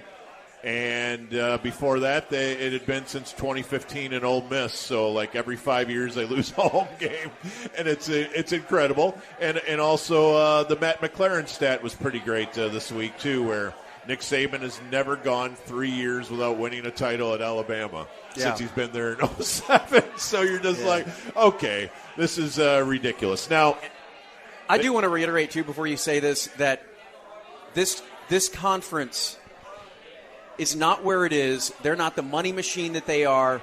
They're not swooping in and getting Oklahoma and Texas. If Nick Saban would have stayed at Michigan State, I am 100% convinced Nick Saban would have won multiple national championships at Michigan State. Wow. Absolutely, dude. There's a different gear. Now, it didn't work in the pros. That's incredible, what you just said. Well, I mean, he walked right into LSU and won within 2 years. Yeah, I'm just saying the Big Ten hierarchy would have made that very difficult, but maybe you're right. Who could say? It's the butterfly effect, But this does not, whatever the SEC is now, it ain't without him. Alabama was terrible before he got there. Nobody's going to argue with that. No, and now they are. Texas, though, Bill Connolly wrote a really good article on ESPN today about Texas, and the first line was, the Longhorns head coaching job is one of the most difficult in college football. Saying we don't think of it that way, of course, but they have made one successful hire in the last 40 years. Yeah, Texas. It's such a short leash and such high expectations. Yeah, and it's not even, I mean, they've had flat out bad coaches dotting the landscape over and over and over and over. And here we are with Sark, and he's 14-12. And probably going to be 14-13. He's a 500 coach. But yet, here we are with the expectation level absolutely through the roof. But as we talked to Joel Klatt about, I think most people do agree this is the first year since Mack Brown.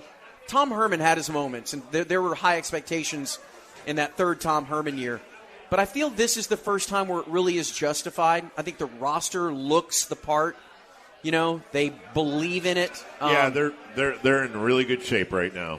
Their skill position is great. Their lines are finally where they need to be. They've got a real chance. And I think the one question mark is, do they have elite quarterback play?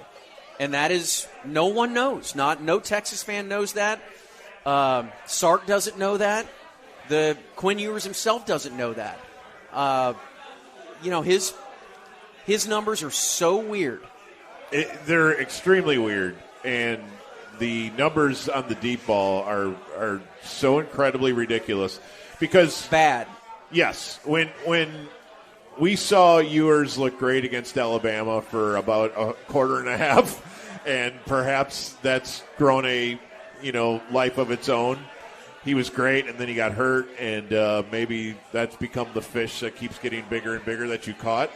But then he returned against Oklahoma and was very good as well and beat the Sooners. Now, again, that score is not indicative of a normal game. That's when things snowball. But he was hitting seam passes and just looking great. And it looked like a great combination of scheme and then a great NFL arm. For whatever reason, he's been the worst deep passer in the country over the stretch of his playing time. He has hit 3 of 39 passes of 25 yards or more. I don't even know. How do you do that? I feel like Dave could go do that. 8%. No touchdowns, 2 interceptions.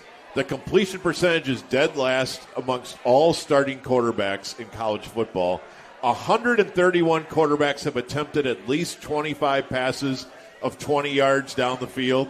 Ewers is the only one to have not thrown a single touchdown in those instances. And yet, he can do it. He can do it easily. It just hasn't been done. And he's got Xavier Worthy. Yes. Xavier Worthy, who is incredible. Now, Xavier Worthy also drops the football. Yes. And the receivers haven't helped him out, especially late last year. They were dropping a lot of balls. And they had a bunch of drops in the Rice game, as a matter of fact. But again, you take Rice into consideration. Same thing. Couldn't hit the deep ball. They couldn't do it. No passes over 20 yards. Yeah, it doesn't make a lot of sense. Now they got the wide receiver in from Georgia, Adonai Mitchell, and he looks like a tremendous stud as well. And so I don't know. I feel like they're going to be in this game. I do too. I feel like it's there for them. I'm not terribly overwhelmed with the Alabama quarterback situation right now. Yeah, Milroe, he's grown up a lot since last year, but I don't know that he's fully ready for prime time. Well, you don't even know if he's grown up since last year. I mean, they played. That's a good theory. Yeah. But, again, we saw Haynes King darn near go in there and beat Alabama at Alabama last year. So it can be done if you have the horses. And Texas has the horses. And so it might come down to your quarterback making a couple big-time throws at the right time. But I'm here for it. I'd love to see it. It would really make this thing spicier. You know what's funny is that if Texas can pull this off, you're literally going to start hearing noise. And I heard Matt McLaren say this, and who worked down there forever and is in tune with that fan base. You're already starting to hear chirping because Georgia is obviously at the top of the heap right now. That, you know what? Maybe Nick's a little bit done. Yeah. Maybe it's just Game's time passed him by. Right. Which is the dumbest thing ever. It's a weird year, though, in college football because you have 10 quarterbacks that are all thought of as NFL potential draftable guys. I'm not saying 10 will be the first 10 picks, but 10 guys who are pretty interesting. But none of the traditional heavyweights have them. Like Ohio State doesn't have one. Alabama doesn't have one. Georgia is probably not in that mix as well. So the normal haves have very good teams, but they don't seem to have a quarterback advantage like they have had, like Bryce last year. And so it makes for a far more interesting, Saturday week to week. Isn't it funny that Mac Brown has retired or fired, whatever you want to say, went into broadcasting, said, I want to do this again. And there's no question about it. Mac Brown turned North Carolina into a team that's good.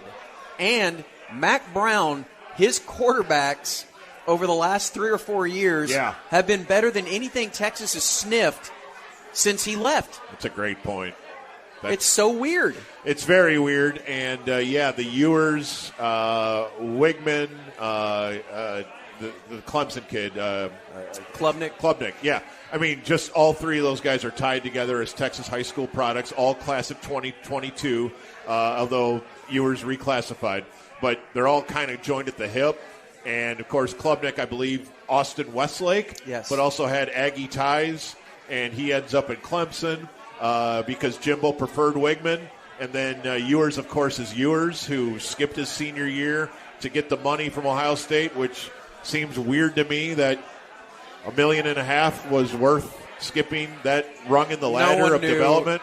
No, yeah, I know. When now that quarterbacks make $55 a year. Well, that's the other thing is like you see the reports that Caleb Williams, his dad, he's like, yeah, Caleb, if he doesn't, if whoever's picking number one, if he doesn't like it, he'll stay with USC. And I'm like, so you're going to short term this and take the $3 million or whatever that USC is going to give you to back up being able to get the $400 million contract. You know what I'm saying? Like, yeah. The clock starts right when you turn pro. Right. And if you are that guy, then you're going to lose. You're going to get the $3 million from USC, but then you're going to lose. Plus his NIL. I mean, he's in so many commercials. Well, yeah. I mean, I'm saying that's about $3-4 million. You're going to lose. You're going to get that, but then you're going to lose $60 million for that 1 year. I was going to say it'll be one game check. Yes. And it's in the so case dumb. in the case of Ewers, it's bad advice to go chase a free Jeep and $1 million and miss an entire year of being a QB1 at a 6A school. I thought it was a bad idea then. Everybody kind of shouted you down because look at all this money and you never know what's going to happen. But if your goal is Sundays in the NFL, to give up a full year of being a quarterback where you got to get reps, and doesn't he look like a guy who has skipped 100% stages of his development? Yeah, think about it. He's only in bluebonnets. Texas is my home. So when the storms hit and the tides rise, my pride keeps me going. My flood insurance helps me stay. I built a life under this Texas sky, and I'm all in. Protect your property with flood insurance. Visit floodsmart.gov. It's opening week in the NFL. We've got a game tomorrow, Kansas City and your Detroit Lions. This is the year. A lot of people are saying that. To the postseason. They're going to win that division. A lot of people believe that. Yep. And then on Sunday, we've got Cowboys and Giants. Can't wait for the NFL season to get cranked up. And we've got an NFL puzzle to solve. This is a tough one. Bill Barnwell came up with this a couple of days ago, and he notes that from 2002 to 2021, about 20 seasons there, roughly 1 in 3 teams who finished with 10 or more wins, he's prorated this to the 17-game schedule, posted a losing record the next season. So as he says, history suggests that 3 of these 9 will drop below 500 in 2023. So our NFL puzzle to solve right now, which 3 of these 9 will drop below 500 this year? The Bills, Bengals, Ravens, Chiefs, Chargers, Eagles, Vikings, 49ers, Cowboys. History says 3 of those teams will have a losing record this season. Now, number one, isn't that hard to put your mind around? Yeah. Because all of those teams are the top Super Bowl contenders. Yes. Yet a third of them, according to the last 20 years of history, will have losing records this year. And we've talked about that, too, before in the past, about how a team that makes the playoffs one year will miss it the next year, and that's like at a 40% clip in the NFL over the past 40 years. But now we're talking about the really elites. Yeah. Which shows you that every year someone is going to have a tragic injury. Yes. Like the Cowboys a couple of years ago when they lost Dak. Right. And that is usually at the root of it. Sometimes it's, well, the Rams are a bad example because they had both injuries and they had to pay for their past success. Yeah. But sometimes it's a catastrophic injury, usually to the quarterback, and then sometimes it's just a team that has been able to hold it together for a few years, but then they just can't hold it together anymore. And it doesn't really have to do with injuries; it has to do with aging veterans or they can't afford to keep players, and it'll bottom out because of that. So you're saying that 3 of these teams are going to only win 8 games or less. Right. I think the way to do it is to start with the ones you feel the best about, which to me are the Chiefs, the Beagles, the 49ers, the Cowboys. I've seriously, I feel the best about those teams. Because I think I could see the Bills going, kind of is this the put up or shut up year for Buffalo? And does Stephon Diggs start yelling at people week 1 or 2? Does Kellen Moore sink the Chargers? I'm going to put the Chargers, Bengals, and Vikings on watch. I also have the Bengals for reasons I'm not sure of. I'm not either. I know Joe Burrow will probably fix whatever. He's not 100% healthy to start the year. Right. That's maybe what I'm thinking, that he's taken so many hits. Yes. That he's going to miss half the season or something. I hate predicting that, but. Right. Yeah, the Bengals were one of my 3. The Vikings were also one of my 3 just because they're the Vikings. The Vikings, yeah. Just when you think they're starting to turn a corner, they get hit by a bus. And they have Kirk Cousins at quarterback, and nobody, even Vikings fans, have any faith in him, even though the last couple of years he hasn't been that bad. They don't trust him, but, man, I'm telling you, that quarterback show on Netflix, you come away, at least I did, and I talked to a number of other people, you come away rooting for Kirk Cousins. Okay. I always thought he was just, I don't know, just such a wild card, and you never know what you're going to get out of him. And again, those things don't always tell the exact truth of what somebody is, but he's just, when you take him and he's around his kids and he's just being a dad and, taking in the shorts around the house just like the rest of us, I think that you can't help but root for him. And the third team that I think I'm going to take, and this is not a great bet because they're always good, the Ravens. Yeah. But they were a 10-win team last year. I could see them dropping a couple games. That's not a huge drop. So I think I would go with Bengals for reasons I don't understand, Ravens, and Vikings. Yeah. The Chargers are also a good candidate, and I know you picked them because of Kellen Moore. And I'm not just picking on Kellen Moore. I'm not just picking on him, but I'm not so sure about their head coach either. Right.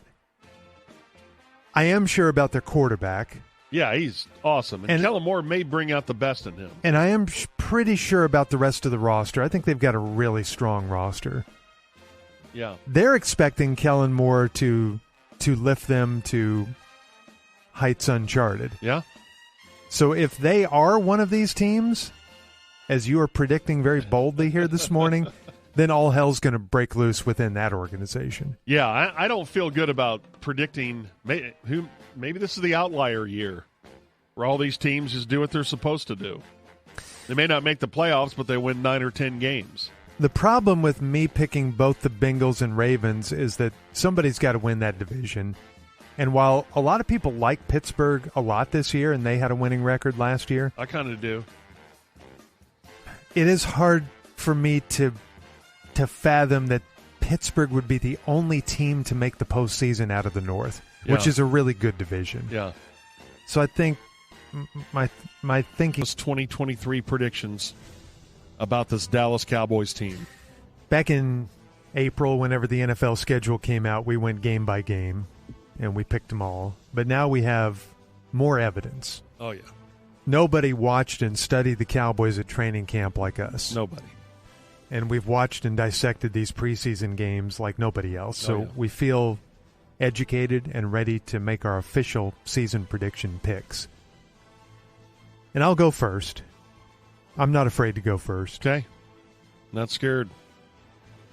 I've said before in the last 6 weeks that I think this is the most talented Cowboys roster that I've seen, the deepest Cowboys roster that I've seen in a very, very long time.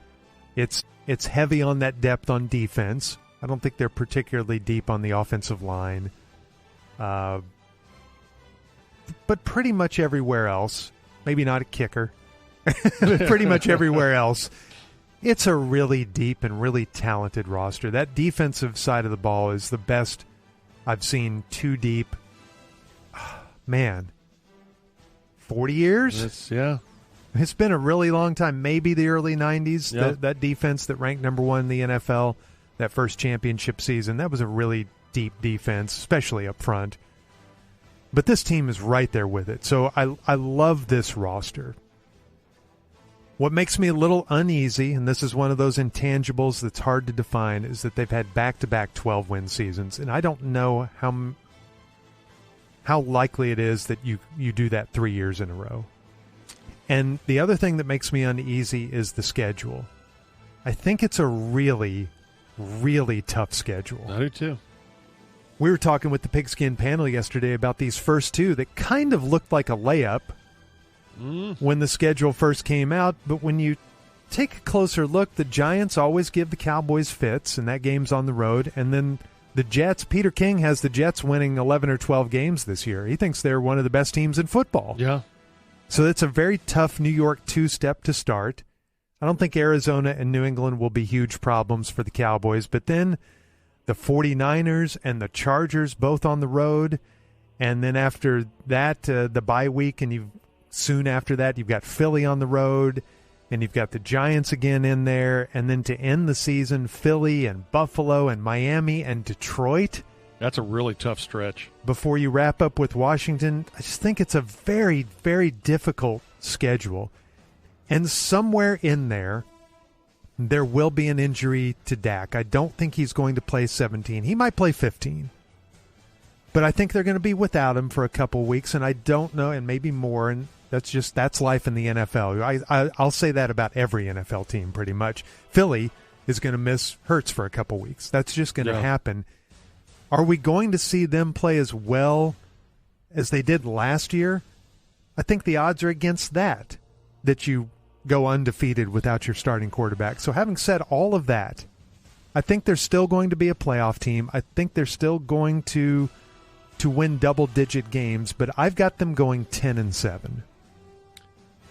I like a lot of what you said, starting with how good this roster is, the receiver group. Offensive line is a little concerning. You start the season now and maybe Tyler Smith can't go with the hammy? Who plays guard? And with the age of some of those guys, the injury thing could be a situation the whole year for the offensive line. Is Sean Bass's little brother going to start at guard on Sunday night? TJ Bass? Maybe. So I worry about that. I wonder about the tight ends, but I think I really like Schoonmaker, and I think there's some rookies that are going to make an impact, including Deuce. And I agree with you. I think the schedule is tough, but I think they'll be up to the challenge because I think this defense is that good. And when you have a consistent defense, I think you can put together some really good stretches where you win like 5 out of 6 or 6 out of 7. I think they're going to have the same record as they did last year. I think they're going to go 12-5. 3 straight 12-win seasons. 3 straight 12. And I don't even know if those 90s teams did that. Now you have an extra week to get to 12 wins, right. But I'm not so sure they did that. How does that factor into your divisional race? Because I've got the Eagles winning the division at 12-5. That's a 14-win team last year. I think they'll take a little bit of a step back. I still love them. I have them taking a little bit of a step back to 13 wins, so 12 wins will not be enough. I still think the Eagles, again, they've got some parts of their schedule that are, wow, that's tough. Mm-hmm. But I think, I just think they're really good, both sides of the ball. I think they are better than they were last year. I think they're better at running back. I think they're better on defense. And I guess the big question, like here in Dallas, can Jalen Hurts do that again? I think he can do a lot of that again. And he may not have to do as much. And isn't that what these 3 power teams in the NFC, isn't that what it all hinges on for the 49ers, the Eagles, and the Cowboys? Can the quarterback fill in the blank? Can each of these quarterbacks duplicate their best seasons? Right. Can Dak get back to what he was when he was really, really good. I don't know. When was that? His rookie season? Yeah, it's probably his best. But even a couple years ago when, his numbers were really, really good. Yeah. And I have become a Jalen Hurts believer over the years. Doubted him a little bit at Alabama, doubted him a lot at Oklahoma, and doubted him even more at Philadelphia. And he's just continued to prove me wrong every single year. My gut says that he won't finish. I think he was second in the MVP race last year. That he won't have that good a season. But I'm kind of done doubting him. I'm expecting him to have just as good a season, if not better. Yeah, and I think maybe in his own mind he realizes he doesn't have to do as much as he did last year. Mm-hmm. Again, I think DeAndre Swift in their backfield, to me, that's kind of scary. And some of the defenders they've drafted the last couple of years, I don't think they'll have to score as many points as they did last year. And then Brock Purdy for the 49ers, can he do what he did for that 8-game stretch last year? And if he can, then they're probably the team to beat. That's why, as we were talking about this in the panel yesterday, I think you can make a case for Dallas in that if he's not better, Dak is certainly right there with Jalen Hurts. And for this team, I would take Dak over Brock Purdy. Now, yes, I would too. Out there, I think, they wouldn't ask as much as Dak of Dak, and I think he could win out there in San Francisco, obviously too. And I think that's really going to be interesting to see the new wrinkles to this offense, a new play caller, and maybe just telling Dak, this is what we need you to do. And I think he can really thrive this year. I really do. I think he's going to be better this year, but I don't know if we're going to see him at his best. I expect him to be better than last year. I have faith in Dak. I think he's had a pretty good offseason. And I think last season, all the interceptions, I think that was a wake-up call for him. I don't think he'll throw as many interceptions as he did last year. But I'm not sure he's going to put up those rookie year numbers. I think it'll be somewhere in between, but he will be better. Yeah, I think he'll have a 30-10 year. I think he'll have more than 30 touchdown passes, and he'll cut back on the picks a little bit. I've got him at 27-11, and the only reason I don't have him getting to 30-plus touchdowns is I think he's going to miss a few games. You know what would be interesting talking about those three quarterbacks? Ask Kyle Shanahan who he wants to start this season right now. He could have Hurts, Dak, or Purdy. I bet he would take Hurts just because of the running element. Yeah. But I think he would take Dak second, and I think he'd take his own quarterback third. Yeah, he might. He might. All right, so the rest of the NFC East, I've got Philly winning it with 12 wins, Dallas getting a wild card, going 10-7. I have the Giants going 8-1, just because it seems like they always have a weird game or two, so they'll have a tie in there.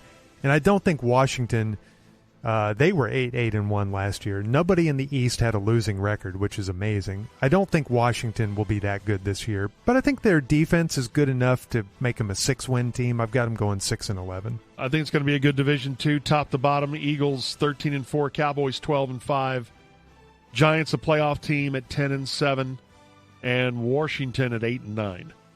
Pretty much like last year. Who do you have in the NFC Championship game?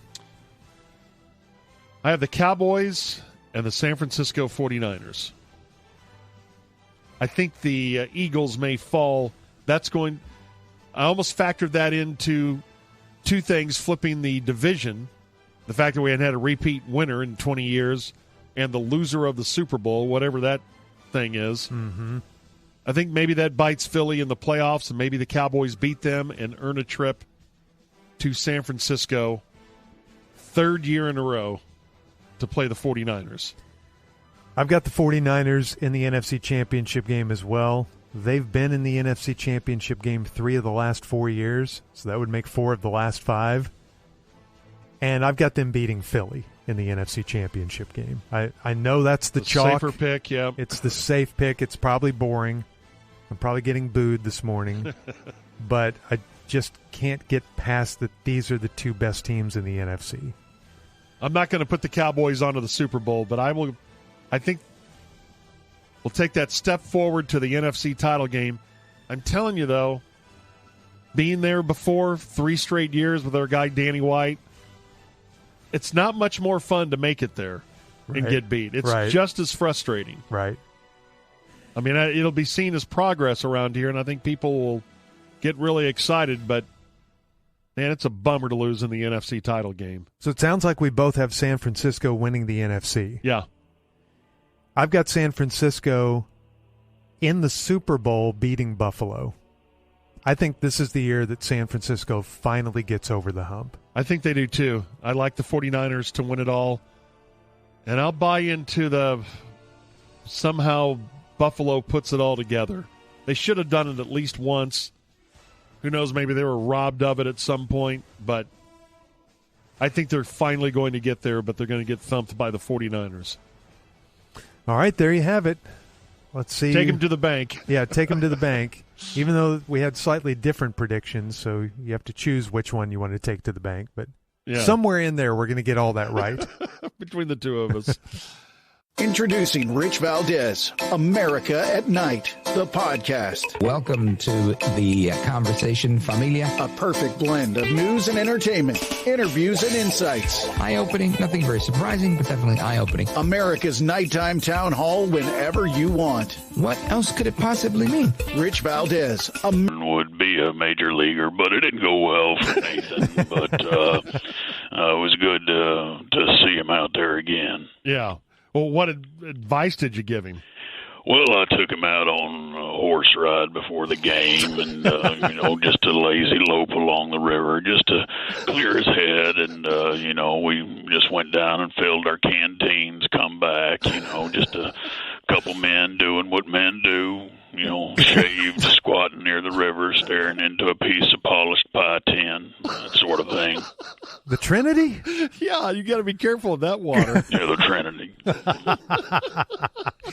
Well, these are certainly rough times for your team. These last 3 weeks have been pretty sketchy. What have you traditionally in your career told your teams? What do you preach when times are tough? I tell them that the worm eventually turns, and I kind of count on the almost axiomatic oratory truth that every old saying sounds wiser and more comforting coming through a gravelly voice tinged with that honey smoothness of a world-weary man who looks like he whittles, driftwood while thinking of the senorita that broke his heart while he was rustling cattle in Montana in the winter of '48.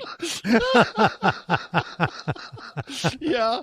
Well, what would you say to the Ranger fans? They're kind of freaking out now. You guys have lost 14 out of 18. And I understand that. I understand why the Ranger fans are, a little restless right now. I mean, our team has hit a rough patch, and we just have to keep that in mind, that we're still in it, as bad as it has seemed over the past few months. We don't want to lose sight of that, the fact that we're not in first place, but like we once were, but we're still in good position. I mean, look, you just, as a Ranger fan, you need to allow yourself to be comforted by a man whose voice sounds like a warm summer evening filled with the manly aroma of sawdust and freshly cut framing timbers. And I want people to think of me as the quiet, authoritative grandfather of granddaughters who spends a lot of time in the garage tinkering with small engines but comes in smelling like axle grease mixed with sandalwood. And I think they do. Yeah, you give off that vibe. Yeah, you sure do. That. And it is comforting. It is. It's Rangers manager Bruce Bochy with us here on the ticket. I noticed that you took Corey Seager out of the game after 3 innings last night. He's having such a great season. Guess giving him a little rest there.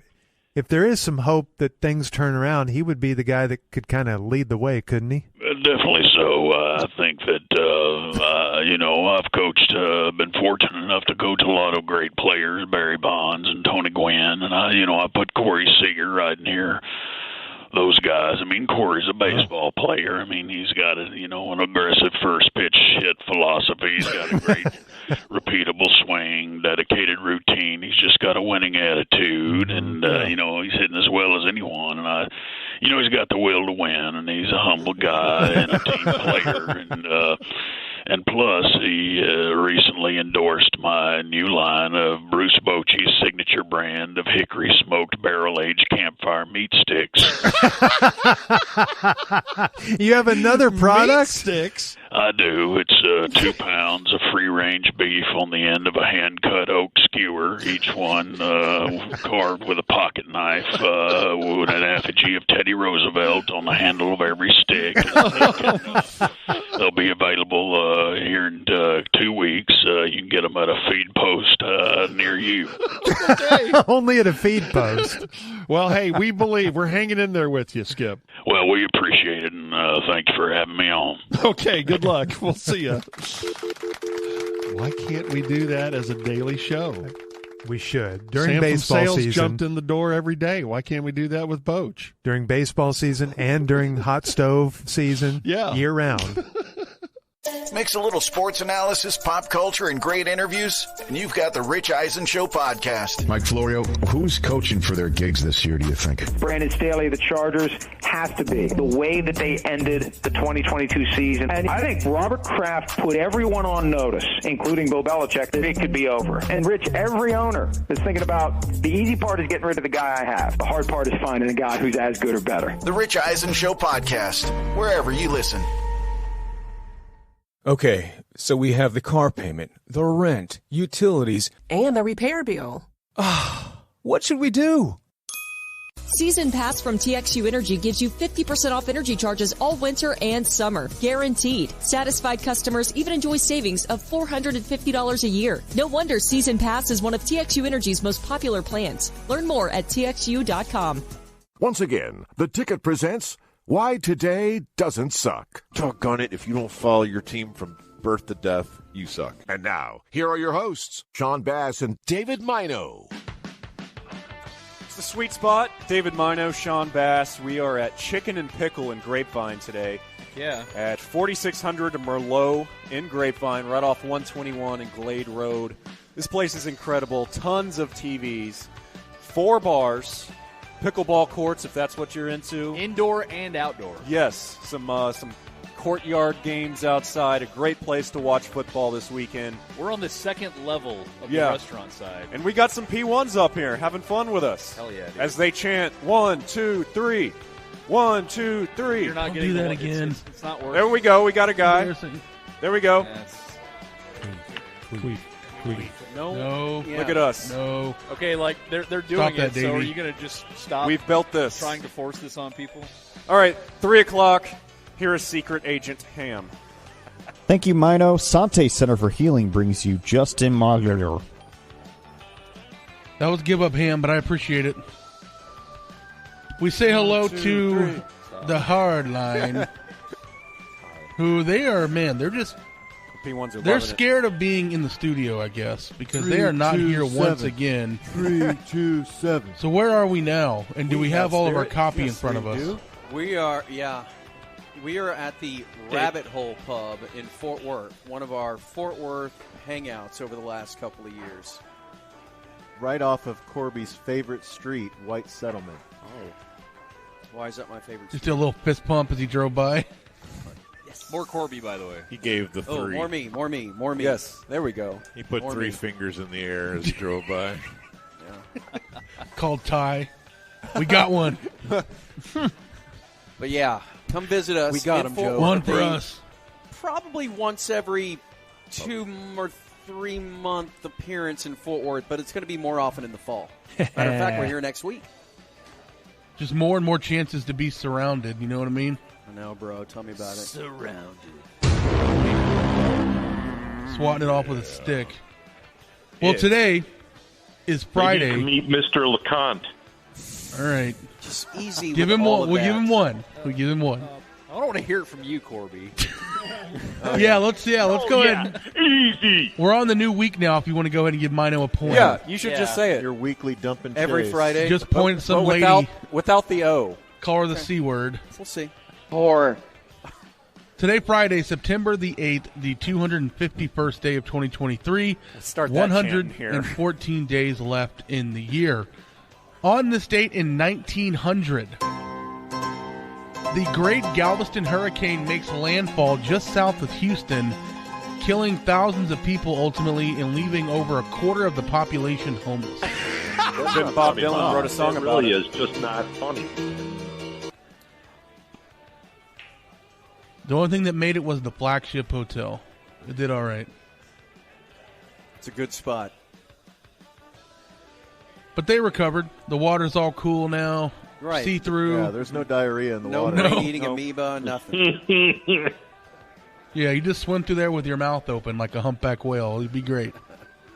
On this date in 1966, the first episode of the sci-fi series Star Trek aired on American television. Star Trek Day. The Trouble with Tribbles. And then they had Captain Kirk kiss Uhura, and White Settlement lost it. May the queef be with you. You're confusing. You're confusing the wrong star. Lieutenant Uhura was something, though. Was she all juggy? Yeah, she was hot. Toads, bro. Is. Wait, is she dead? She's dead. She's dead. Well, she Still was. in You hospice. can still be juggy even in death. Oh, still in hospice. Let's Apologies say to the Uhura family. Wait, is she dead? Like that stopped you before. The most touching tribute. Wait, she dead? I don't Your care, segment. man. She's Wait, is still she hot. dead? And now at the Oscars, we'd like to play Wait, Is She Dead? They just tack on one extra PowerPoint slide in the end of the memoriam. Yeah. Hurry at it. Yeah, we can do a star wipe. That's fine. Yes, he's dead. In 1974, Richard Nixon, who had resigned as the U.S. president in August, was pardoned by his successor, Gerald Ford. Gerald Ford. See, that's when everybody could get along back then. Yeah. Yeah. That's when America was great. It was great back then. Cool cars, mustaches, clothes. I think that Zeppelin's. Ford was really... It was a couple decades earlier that it was really great. Yeah. The president breaking into offices. Yeah. But, I mean, I guess Gerald Ford really took to heart when he said, I am not a crook. Like, oh. Well. Let him out. What are we doing? Go open his cell. Also in 1974, Evel Knievel, the American motorcycle daredevil, Oh, and he joins us now. attempted to jump the Snake River Canyon in Idaho but failed, escaping with minor injuries. And yeah, I wonder if he's going to call in. He has the guest line number. Here's what I said as fake Evel Knievel that got me on the air. I heard there was a disconnect. I called the hotline from my desk out in the bullpen area. Rick Arnett, who was then the producer, answered, and he said, "Yeah, to get by." He said, "Evil," and I said, "Yeah." And he goes, "Hang on, we'll get you right back on." That was all it took. Do we have that? Evil. Yeah. Evil, are you there? How you doing? Good, how are y'all? Did we hang up on you or something? Yeah, somebody did. All right. Well, very nice to have you on our show. I'm Bob, and this is Dan here, and we're both What's up? both big fans of yours. Now, I guess the first thing we have to start with is what you've been up to here this last couple decades. You look like you're doing a little enterprising. Can you hang on? Hello? Yes? Can you hang on one sec? Sure. Yeah, who is this? Is this Bob? Yeah. Oh, hey, it's Corby. What's up? Couldn't handle it. It flows. So, do you think you had more for him or when Dennis Quaid called in, Bob? What have you been doing the last couple of decades? You hadn't caught up for him in 20 years. I mean, You you're didn't jump probably anything, man. Go back to like 1980 and catch me up, bro. 3,000 wins if you Still haven't wearing a gotten there cape? already. What the hell? It's possible I didn't prep real hard for the Evel Knievel interview. As you have Corby, who's in like 8% of a character, trying not to crack on the other end of the line. I was crying. He was. Hey, what's up, man? It's evil. This will pass Why as don't a we take a quick 70-year-old break voice. because coming up next, we're going to visit live in studio with Val Kilmer. I was there that day. It was What have you been up to, Val? In 1998, Mark McGuire broke Roger Maris's 1961 record for most home runs in a professional baseball season by hitting his 62nd of the season. The best baseball season in Major League history. And we never even suspected at the time. And then the vein popped out of his neck, and it trailed him as he ran around the bases, just pulsing. Yeah, we watched that earlier today. He looks like a cartoon character. He was 6'5", 390, all muscle. And we're like, yeah, that's How normal. did he move? He's too big. He didn't. He just hit home runs so he could walk around the bases. Yeah. He whipped Kimbo Slice's ass. He weighed as much Nobody as that whipped Kimbo TCU Slice's lineman. ass. Oh. For real. In 2015, American comedian Stephen Colbert debuts as the host of The Late Show, replacing David Letterman. 8 years he's been on? Mm-hmm. And he shot to number one pretty quick. Mark that under who gives a All right. Forgot Late Night Ham is very critical. And in 2022, Ham is Team Coco. after more than 7 decades on the British throne, Queen Elizabeth died at the age of 96. Her eldest son, Charles, It's a long became time to king. be on the throne, bro. She was kind of living to be dead, though, as Gil said. Yeah, she should have went back to Ohio State. Skin Lions went wall to wall that night. They did, yeah. Guy Well, they with went their like bloomers 28 around minutes her in the 2 ankles. o'clock hour. Yeah. Living to be dead. At 96. Too early, I say. That's becoming a bingo spot for you, David. What, Gil Brandt? Yeah. Living to be dead? That and The diarrhea It's just plane. current. That and pitchers taking acid. Those Yeah. are those are close to the If he's center still square. doing Gil Brandt in 5 months, it'll be a bingo. But Gil Brandt died a couple of weeks ago. All right, P1 birthdays. Hey, Monty. Baker Mayfield. Yeah. Happy birthday and happy Marino. Friday to my son, P1 Colin, who turns 15 today. We are daily listeners via the Sports Day Talk app here in South Louisiana. He plays high school football on the offensive line and goalie on the lacrosse team. So he's a big guy. Kind of boy. Yeah. On the lacrosse team? I'm sorry. He's a big ugly. He's like the Otani of that institution. She got the whole package. Is that with an O? Lacrosse? His leaders are Joel Klatt's theme song and Bob's Wife's Ham that's always ready. Then you have to cook it. It just comes that way. Drop request. You would love to hear the best Corby Dude Perfect montage you guys have. Stay hard from P1 Casey. Ready? I wonder if Dude Perfect is going to be back at the ballpark tonight to reverse the hex.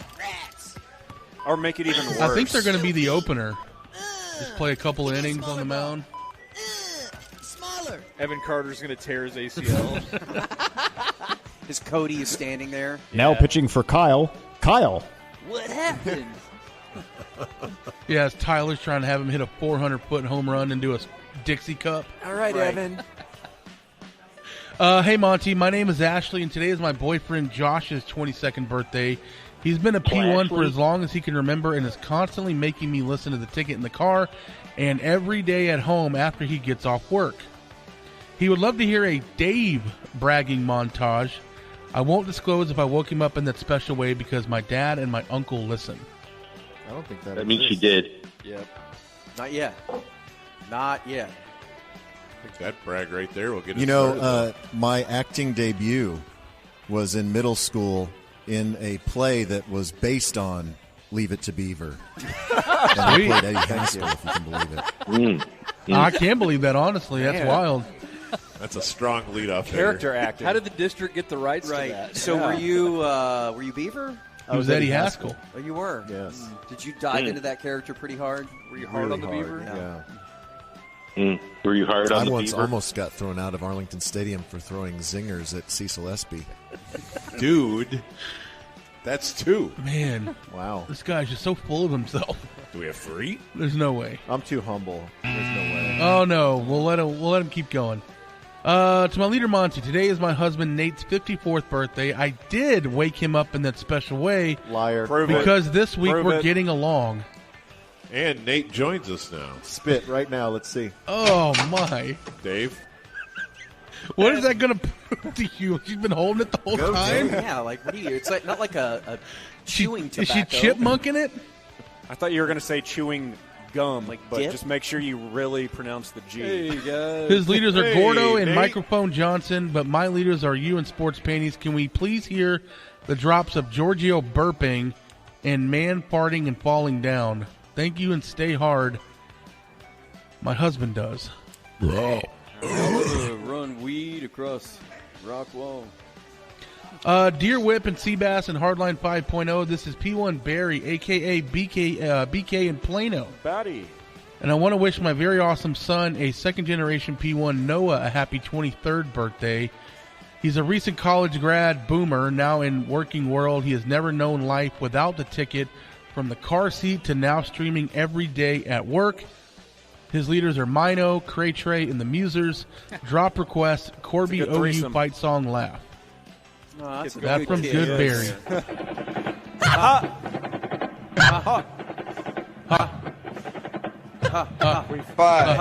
Hold on. Also, birthdays today. Bernie Sanders, 82. David Arquette, 52. Legend. Pink, 44. Oh, George. Pink. Star of the episode of Home Improvement that aired before the Diet Mug Root Beer Dana Carvey show, Jonathan Taylor Thomas is 42. Chum Lee is 41. Chum Lee. Chum Lee. Oh. Yeah. Wiz Khalifa, 34. Jay Weinberg, 33. Gayton Matazzaro. That's Dusty from Stranger Things. Oh, He's yeah. got Monty the Mel. curly-haired kid. The kid with That's baby 11. teeth. Well, Yeah. he's grown out of those days. Sports birthdays. Latrell Sprewell, 53. Good Sports dude. Panties. Terrence Wisconsin. Williams and his scooter, 34. Wow. That's a good video to go back and watch if you're Trent's feeling got down. 10 more years left in him. Him just biting concrete on that. T-boning a curb. How old is he now? Scooter. With the Hard Knocks theme. 34. 34. Golly. Goodness. Matthew Dellavedova, 33. Matt Barkley, 33. And Okay, Sean all right. Ty Leote Taveras is 25. Let's win today for Leote. Why not? Let's just win. 5, He's getting Wally pipped on his birthday. Yeah. 4, And Born on the Stay Now Dead, Avicii. 3, 2, and you're done. 1, 2, 3. 1, 2, 3. 1, 2, 3. Chicken and pickle. Broadcasting live Bye, from the bye, Toyota bye, bye. Energy Mothership at Victory Park, hard by the AAC. This is Sports Bye, Radio Ford. Bye, 96.7 and 3. My love for Texas is deep, like the flavor of smoked brisket. Sweet like an ice-cold glass of tea. Every town, every skyline, every back road lined in blue bonnets.